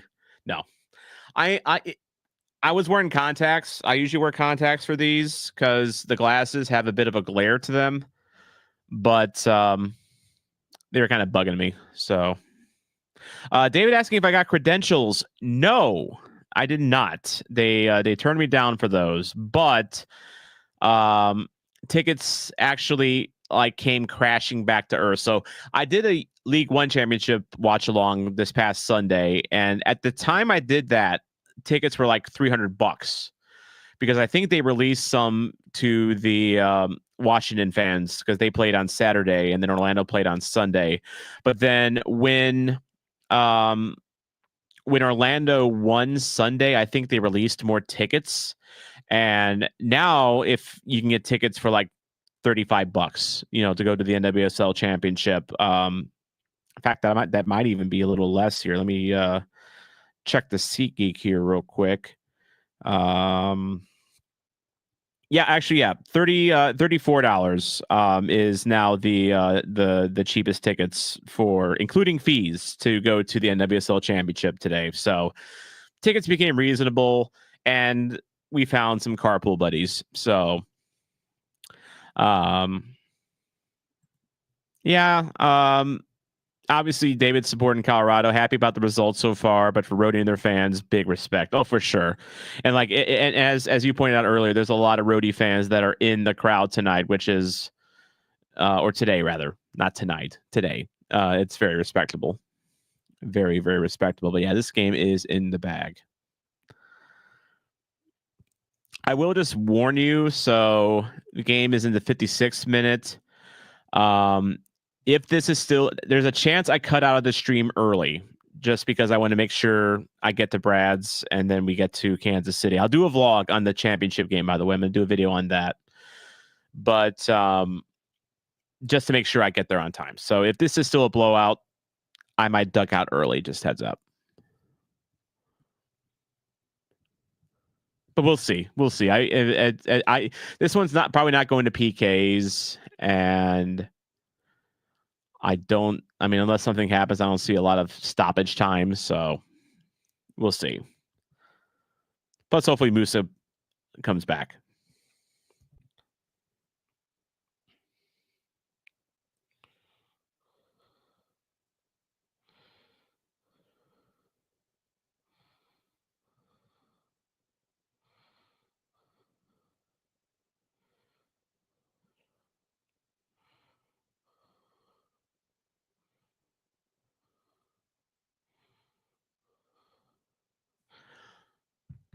All right. Anyone going to watch the NWSL Championship tonight? Number 1, Orlando's Pride versus number 2, Washington Spirit. Could be Marta, one of Marta's last games. By the way, okay. Brad is actually going to duck out of the chat right now. He is going to go and pick up one of our carpool buddies, Jake, and grab some grub before the road. So totally makes sense. Yeah, it's a bit of a long day, but you know what, David? I've been looking forward to this day all week because I've made a few road trips, but not one with a full car like this one. And like this is what I've been wanting like all season, is to have just a full car of soccer fans making a road trip to a game. Like this is going to be so fun. It's going to be so fun. And CBKC Stadium is incredible. Definitely worth going and seeing the game there at some point. I mean, it made me, admittedly, going to the game that I went to. In fact, actually, I'll just for reference, I'll link the video that I went to. I did a vlog of that game. All right, links in the comments. That game that I went to made me a believer in the NWSL, because I've always respected the women's game. I've enjoyed the women's game, but I've never been like a deep fan of it. Just, I've been more focused on other things is really the reason. But seeing that game that I went to, KC Current and Gotham, it was fun. It was very well played, and the setting was great. So now I'm getting more into NWSL now. Again, we were talking about that with Musa earlier. With a lot of soccer in America, I think it's just a matter of getting eyes on it to make a believer. Brad became a believer in lower league soccer this year. Jake Henry, who I'm going with to the championship, he became a bigger follower of it.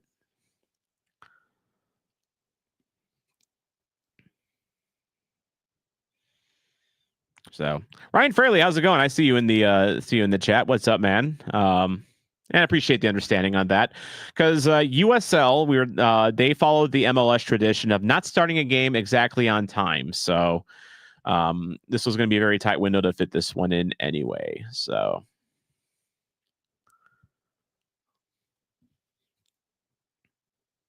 we are at the hour mark of this one, seeing if Rhode Island can put something together. But once again, the ball is deep in their own end. We've seen that so many times. Like, let me check the FOT mob on this. I'm really curious what the possession is looking like in this game. It says possession is 53-47, but like, it just feels like that the ball has been in Rhode Island's side of the field almost the whole game.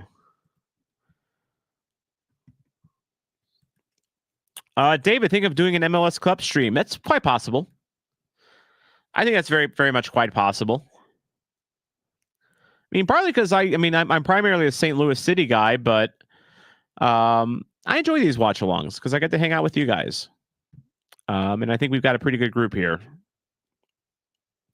By the way, if you are in the chat right now, while we're getting a substitution in for Rhode Island, a couple players coming on, if you want to go ahead and hit that thumbs up button, to like this stream, I appreciate that.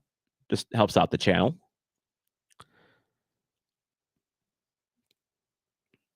Ken does not like when expansion teams win everything. Rhode Island fans would think the league is too easy. I don't think that's the case, because like if you watch the video that I did with them, the Indy 11 game. In fact, I'll go ahead and link that one as well, just for reference, if I can find it.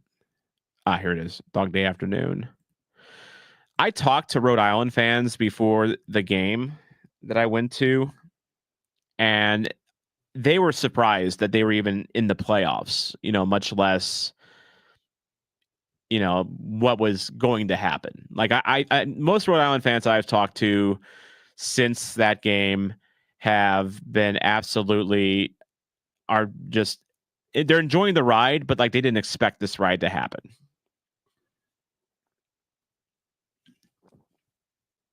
In fact, I'm actually going to talk tomorrow to a writer for the Blazing Musket who covers Rhode Island for a future video. What a save! There's your Rhode Island chance right there. Goalie had to come up big to stop that one. That was not an easy save.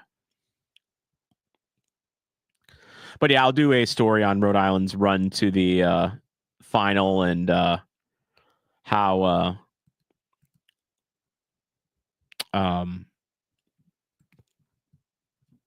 their run has been and how just unprecedented it is. Punched away by the goalie. Almost another run there for that striker for Colorado Springs, but Rhode Island's on it this time. Learned their lesson. Shot! Another big save. Rebound into the first row. Herrera's, he hasn't had to do much this game, but when he was called upon, there were some big saves. Big saves. That one was a little more standard, but like that first one he made, that diving with the left arm was class.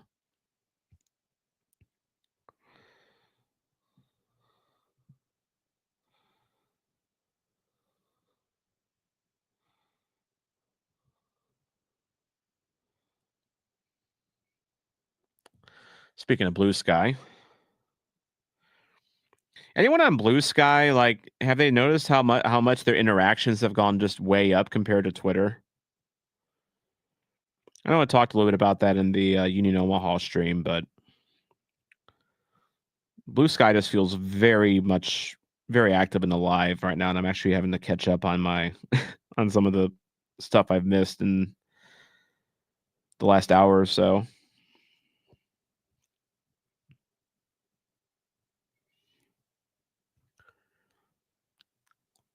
Colorado Springs player injured. Ken's asking, how difficult is my setup on YouTube? I have much tech background.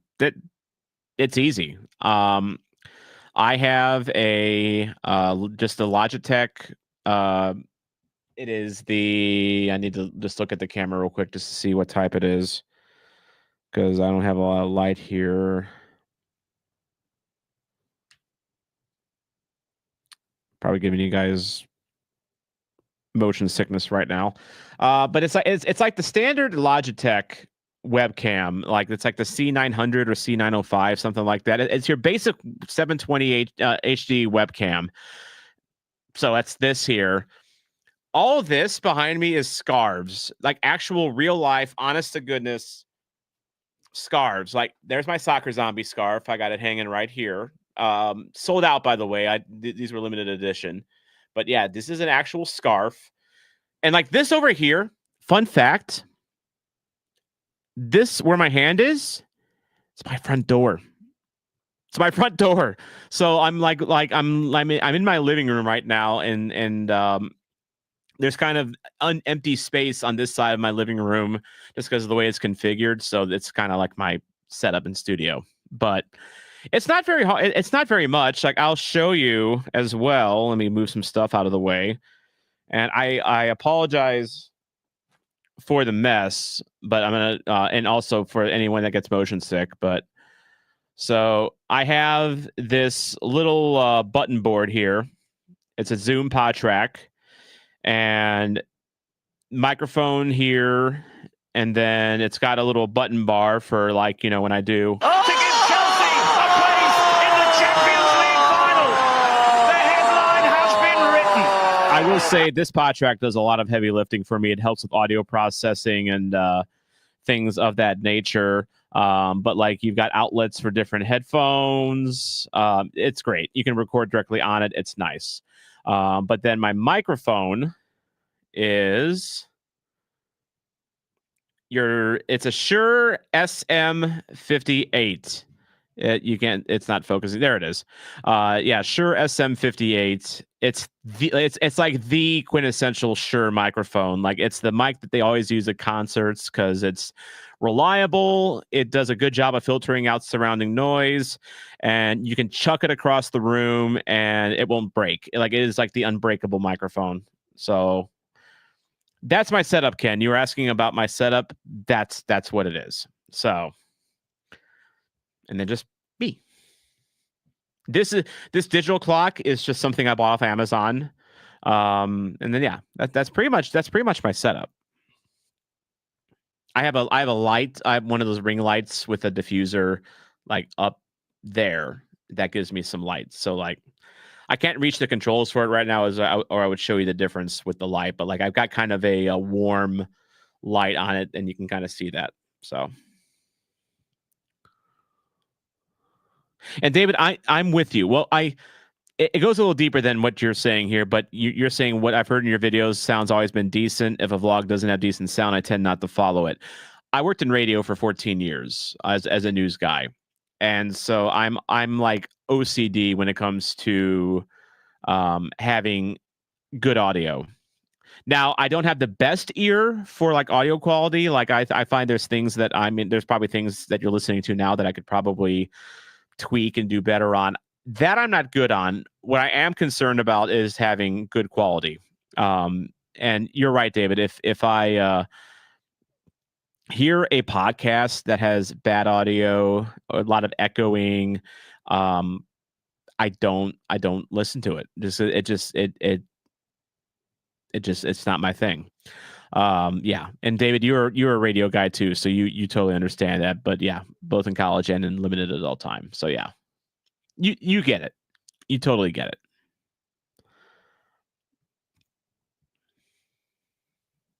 By the way, Pope Squidius, how's it going, Pope? Pope, a Louisville fan. If I'm not mistaken, yeah, you're a Louisville fan.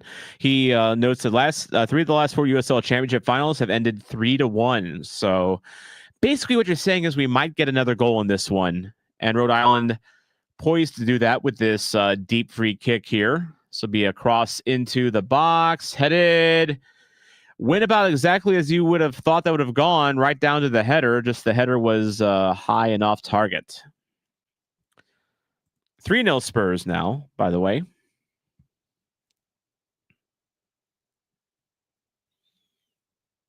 And then like I had to replace my microphone. So when I do vlogs, I'll show you the mic that I was using. It was this, the Rode Wireless Go 2, which you can actually see reflecting my my screen. But yeah, my Rode Wireless 2, Go 2. I found as time went on, I don't know if it just got damaged or something inside got damaged, but it was really having a hard time handling loud noise, which if you go to a soccer game, it's kind of you're surrounded by loud noise. So I had to replace it but it wasn't. I thought my vlogs, like it was my audio was very hot. It was very peaky. Admittedly, I have a very projecty voice, so I think that kind of was a factor in it. But like it couldn't handle it. It just clearly wasn't doing the job. So I replaced it. So I now have a DJI mic. It's a dual mic setup. That has been pretty good for me since I've gotten it.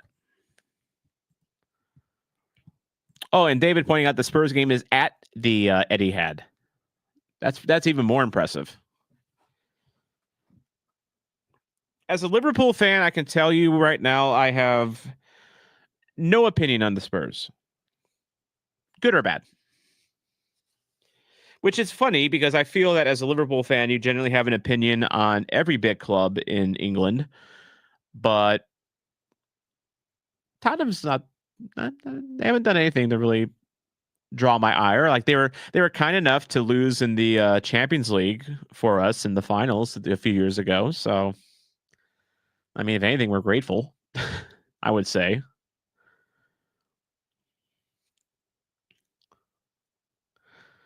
Cross in the box doesn't quite get to JJ Williams. Outside of the box. And yeah, that Rhode Island just can't do anything. Yeah, Ryan points out that Tottenham is a non-factor in general. That's kind of fair, honestly. No offense, David, but Tottenham is kind of like the West Ham a bit West Hammy in that they're just kind of a non-factor, which he chimes in. West Ham and Spuds, as he calls them, they don't like each other very much, which is that's a London derby. That's understandable. Like, I don't care much for Everton either. And I hope they enjoy their away days next year at Plymouth Argyle in the Championship.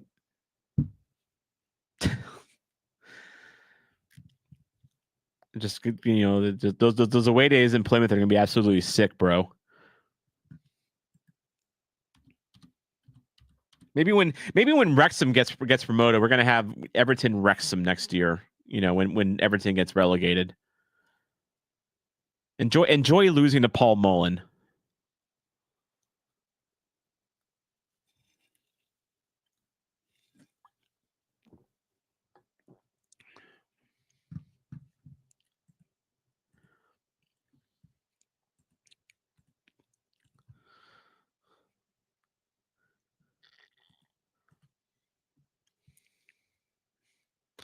Yes, David, I've heard the joke about the second best team in Liverpool. Yes, I feel that's a requirement if you're a fan of the Reds.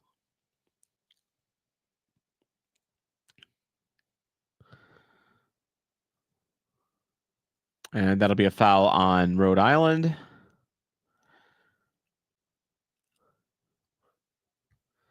The Liverpool reserves. You love it. Love it, love it.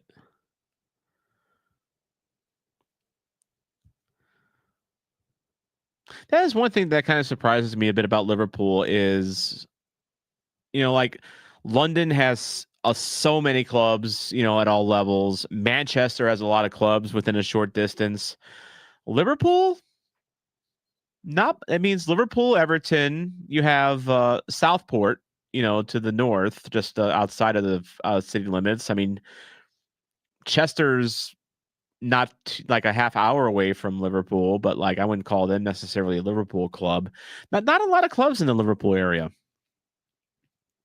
And David pointing out that in Colorado for November it's quite nice. You know what else is quite nice? Musa Seka returning to the stream. Are all your honeydew errands done now? Oh, you're right. They're never done. No, and then after that, there's 2 soccer games have to go for the Ambush 3v3 tournament in St. Charles. I will be heading there again. Wait, Ambush aren't playing today, are they? No, it's their tournament. They have a Turkey Bowl. The 3-on-3. Yes. Now so are you playing? Plays for his team. So they won the first game this morning. So we have to go back for 2 more today. Nice. Later. I guess another plug. Don't forget St. Louis Ambush. Playing on the 29th, home opener against, of course, Casey Comet. Of course, I might go to that because I'm already going to be in St. Charles County that day. So so I will be there, and your good friend here also has media access now. So, I saw that. But are you in the 3? Are you playing in the 3v3 or you? My son is, yes. Oh, nice. Yes. So. And you have there's Ambush players there that are reffing and they are walking around, and it's quite interesting to see which kid has gone to a game and actually recognize the players. Yes, because my friend Will, that's also from Paris, France, he was there. We were talking a little bit, and you could see the kids hearing us speak French, and there was like 2 kids that walked by while we were speaking French. You could just see in their soul that they had no clue what we were talking about. That's awesome. And that was funny. But yes, a little plug for our other soccer reach. Like the goalie Paulo, everyone that follows the Ambush knows Paulo. Oh yes, he's a legend. I don't think there's anyone that won't walk past him and not recognize him from Ambush or Scott Gallagher. Yeah. As a coach. So yes, he's it. Yeah, David Cotton can attest the honeydew list is never complete. Yeah, there's never ever. Oh, I forgot about we were talking about Liverpool area clubs. I forgot Tranmere Rovers. They're up there. Yes. And then Chester is a quasi Liverpool suburb. But no, I was talking right before he came on about like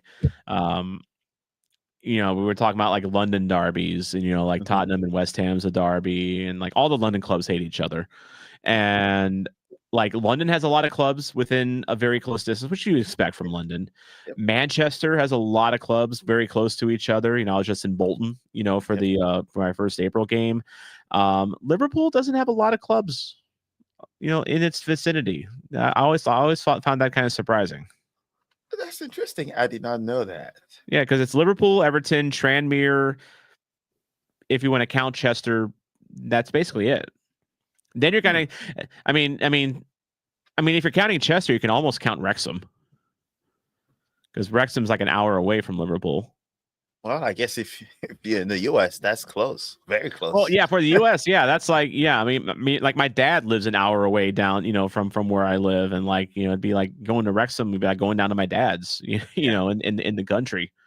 If our rival is 3.5, no, it's actually 4 hours away. Yeah. So that means Liverpool has a lot of competition. That is one thing. That is one thing I discovered in April, is that the English cannot comprehend how us Americans, how much we travel to get anywhere. like taking a 2-hour train ride from Liverpool to Doncaster. Like, they made it out to be like this big whole thing, and I'm like, so you're like, huh, already? So? Yeah, it's 2 hours. Whoop-de-doo. I'm gonna be riding in a car with 3 others today, 4 hours going to Kansas City, and then 4 hours back. I mean, 2 hours is what I was going to City Park, being stuck in traffic, depending 2 hours on where you are. Well, in August, 2 hours is more or less a trip to Columbia, Missouri. Yes, that's just under 2 hours on a good day. On a good day, yes. So what did I miss? It is 3-0 now. Colorado Springs. Colorado Springs had a breakaway where it was just one. I mean, it was I think it was a corner kick that went out to their striker, and he just was off to the races basically by himself. And Rhode Island almost caught up to him, but he was able to slip it in. This was like right after the half started. Yes, and since then, pretty much the score is Since then, Rhode Island's they've had a few more chances and a few decent looks, but it feels like they are fighting an uphill battle right now that they're probably not gonna win. Probably their lungs out like, yeah, dude, no, not happening. Yeah, I think that's one thing that I'm still weird about when it gets come to like playoffs and like American sports, where once you get to the final, I guess if you play your luck, you will play at home, versus other countries where it's already predicted where the final would be if you have a game. So it's more of a neutral place. Yeah. Versus like now you have a high altitude team that's playing a high against a team that isn't. So the advantage is, I guess, it's the reward for playing well all season. That's true. That's true. And using and also why for a team like Colorado, it's important to have home field advantage, because you really do have a home field advantage with the altitude. By the way, David makes a good point. In England, 500 years is recent history, but something a half hour away may as well be 500 miles away. Pretty much. Yes. Because and I think with just in terms of scope, as a header headed away, so back in the box, headed, missed, and that's just gonna fall harmlessly. But like in England, everyone walks. Like people walk everywhere. So like if you're thinking like, like 50 miles away, like you're thinking like maybe your first thought in England is like having to walk that, and that would make my feet hurt.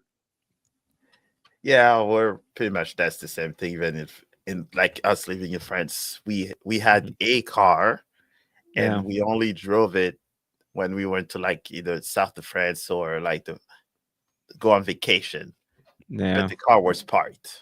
Like David points out that NWSL plays their final in a predetermined place. MLS used to do that. I don't mind I don't mind having the final being played at the higher seeded club. I mean, like if you think about, because I have a calendar for next year that has the results of the last MLS Club finals, and like I can't imagine, like, let's just say, for instance, New England Revolution played Columbus Crew in the final, and them having to go to LA Galaxy Stadium for it. Like, to me, that doesn't make sense. It's not very practical. Whereas, like here, you have it being played in Colorado Stadium, League One. It was in Union Omaha Stadium. Like, to me, that makes sense. Mm-hmm. Because people, like, we just spent the whole last couple minutes talking about how painful travel is in America. Like traveling cross country in this country it sucks. For lack of a better term, it just ask any European player that comes over here, and like Marcel Hartl, Cedric Teuscher, like they talked about that in their post game, how arduous the travel is in this country. They And got it's lucky down that those teams have charters now. If they would have come pre-COVID, they'll be flying commercials. Exactly. And like we don't, like in America, we don't have like a national stadium for soccer. Like, in England you have Wembley. We don't have a Wembley, really. Yeah, that's true. I mean, if anything, like I could see like CPKC in Kansas City becoming like a national stadium for women's soccer, because geographically it's in the middle of the country, which helps, but it's also a nice stadium. Yeah, then they'll probably will have to build a 90,000 seat stadium to call it national. It can't be, 10, 12. When's our San Siro coming? You know how much politics that will take for who's going to.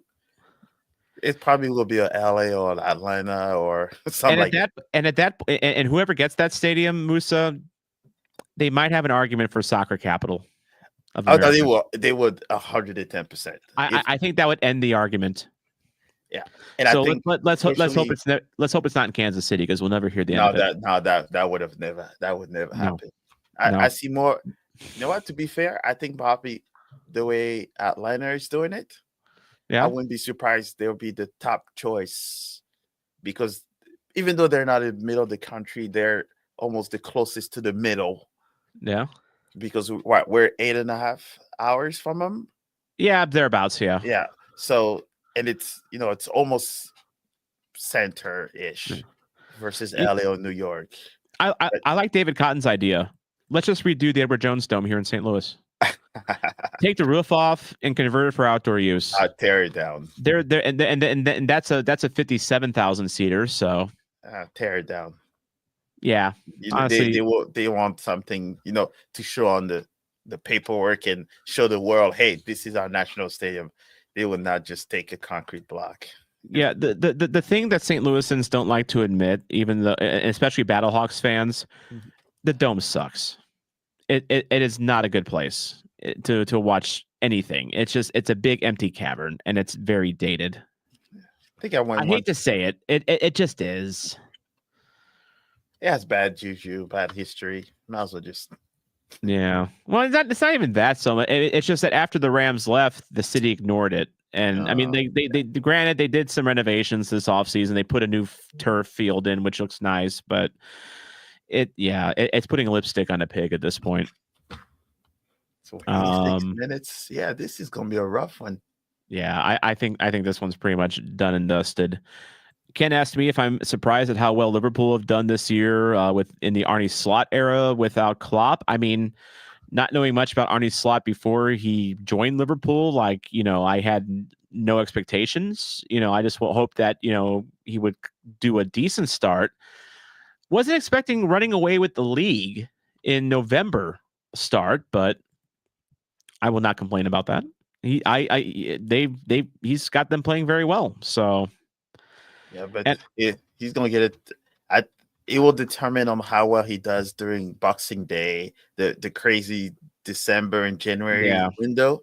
Yeah. I think that's where City usually comes back, or it shows you the managers how they know how to manage you play every 3 days. Oh, yeah.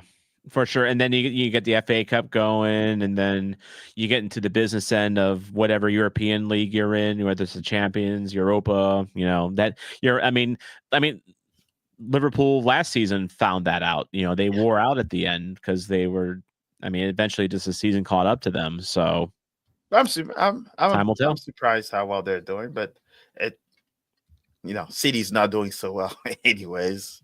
Definitely. Arsenal is not a problem. So, by the way, I was slandering Plymouth Argyle earlier because I was joking about how Everton's going to have away days in Plymouth Argyle in the championship next year, and Ken didn't like that. No. Up the Argyle. Up the Argyle.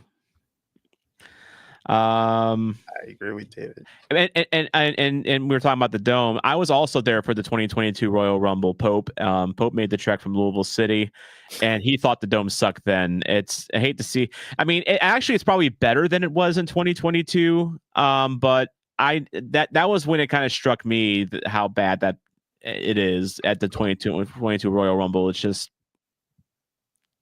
not great. I hate to say it. Exhalo, how's it going? Welcome to the stream. As we're about ready to crown Colorado Springs as the USL champions. David, when the MLS final has Super Bowl demand, we'll talk about predetermined venues. We're not there yet. I think that's kind of the thing, Musa, is it works through the NFL because NFL is so big and it becomes a spectacle in of itself. Right now, the MLS Cup final is not a spectacle. The Super Bowl is. I don't think they, or like a Champions League, And people are trying to make it. When they did, halftime show, people didn't really like that. Yeah. So I don't know if the spectacle just yet. Well, it took a long time. It took a long time for the Super Bowl to be the spectacle it was. The first ever halftime show at the Super Bowl was a high school band. Oh, okay. In Green Bay. Okay. So Green Bay was not bad. Yeah. Oh, we haven't even talked yet, Musa, as St. Louis City fans. What do you think of Olaf? Did Tom Bogert just say it? Bogert has confirmed it. Okay. So it's Olaf Melberg. From the pictures I was looking, he was a Premier League player. He's a kind of a sort of a Aston Villa legend because he played over 200 games for them. So I don't know much about him. Mm-hmm. The way I see things personally, one, I will always give credits to any team, no matter who they are, that actually do not recycle coaches from your own league. So they went outside to pick one that I like. I don't know much about him. But it kind of comes also with how City is built. There's a lot of European, Eastern, players. So it almost makes sense to have a Nordic coach that comes in up him. And as Daniel points out, welcome to the chat. He was in the running to be the Swedish national head coach. So he is highly regarded. So that means that puts you in a different pedigree to begin with. Yeah. And it's very easy to look at his record at his current club, which I still cannot pronounce the name of his current club. It's a very Swedish name. But it's a very small club. Like they're like one of the lowest spends in the Swedish top flight, and yet he had them improving. They survived relegation last year. They were promoted the year before, and he had them in mid-table this year. So I think it's very easy to look at a guy like Olaf and his track record at his current club without knowing much about his current club and thinking, oh, he's not a great coach. But you got to look a little deeper. Yeah. And I think and generation coach. And I made the analogy to someone else, like Lutz saw something in someone like a Giannis Horn, for instance, who had a bad time at Nuremberg, on the surface looked like a questionable signing. He looks to be a very solid back for us, and I think we've got that position settled for a while. I think maybe Lutz sees something in Olaf that maybe we're not seeing. And it's one of those connections as well. But I'm liking the new generation of coaches. San Jose went and recycled and got the old guy back. Yeah.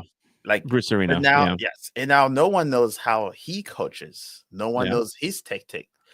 Like, he's a brand new coach now coming into a league that no one knows what he's going to do. And hey, I mean, Inter Miami is bringing in Match Toronto, a former, longtime player. I mean, now we're bringing in a former longtime player. So, yeah, Tata Martino came back. He had history in the MLS, and he get bounced in the playoffs. yeah. So, but it comes with almost how our team is built, right? There's a lot of Nordic players. Yep. Why not bring one that's have almost that mentality? Alm and Nilsson are Swedish. Totland's Norwegian. And I'm loving that Hack will go back to being his director. Assuming that's what he's doing. I'm hoping he goes back to his old role, because he's the one that will find those players that we actually need.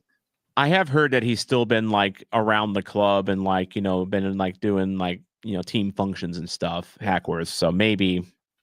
I think the way his family settled and everything that he was saying, and some of his kids moving to St. Louis, I think for him, he's like finding the gems that we need for the team. Oh, hell, I mean, heck, Bradley Carnell still lives here. Yeah. I just saw him at a volleyball game a couple weeks ago. Who knew he was working for the Canadian national team? So that means he does not have to move. No. He only goes when he's called. He likes it here. So can't fault him for that. So far so good for me. I would like to see what's coming. He's a blank slate, new league, everything. Hey. Yep. All righty. Well, I think this game, we should get the final whistle here any second. We're beyond the stoppage time here. But wow, there it is. GG's. The Switchbacks are your 2024 USL Championship winners. Congrats to David Cotton, who is supporting Colorado. And then, and Musa, thank you for joining me for this watch along. I do have to get going to Kansas City. Run. Now, it's why I changed while you were gone, because this is my driving I thought it was the magic of TV. Yep, absolutely. So, thank you, Musa. Thank you for so much, everyone in the chat, for watching. And we'll see you maybe for the MLS Cup Finals. I might do a watch along for that. We'll see. But all right, safe driving.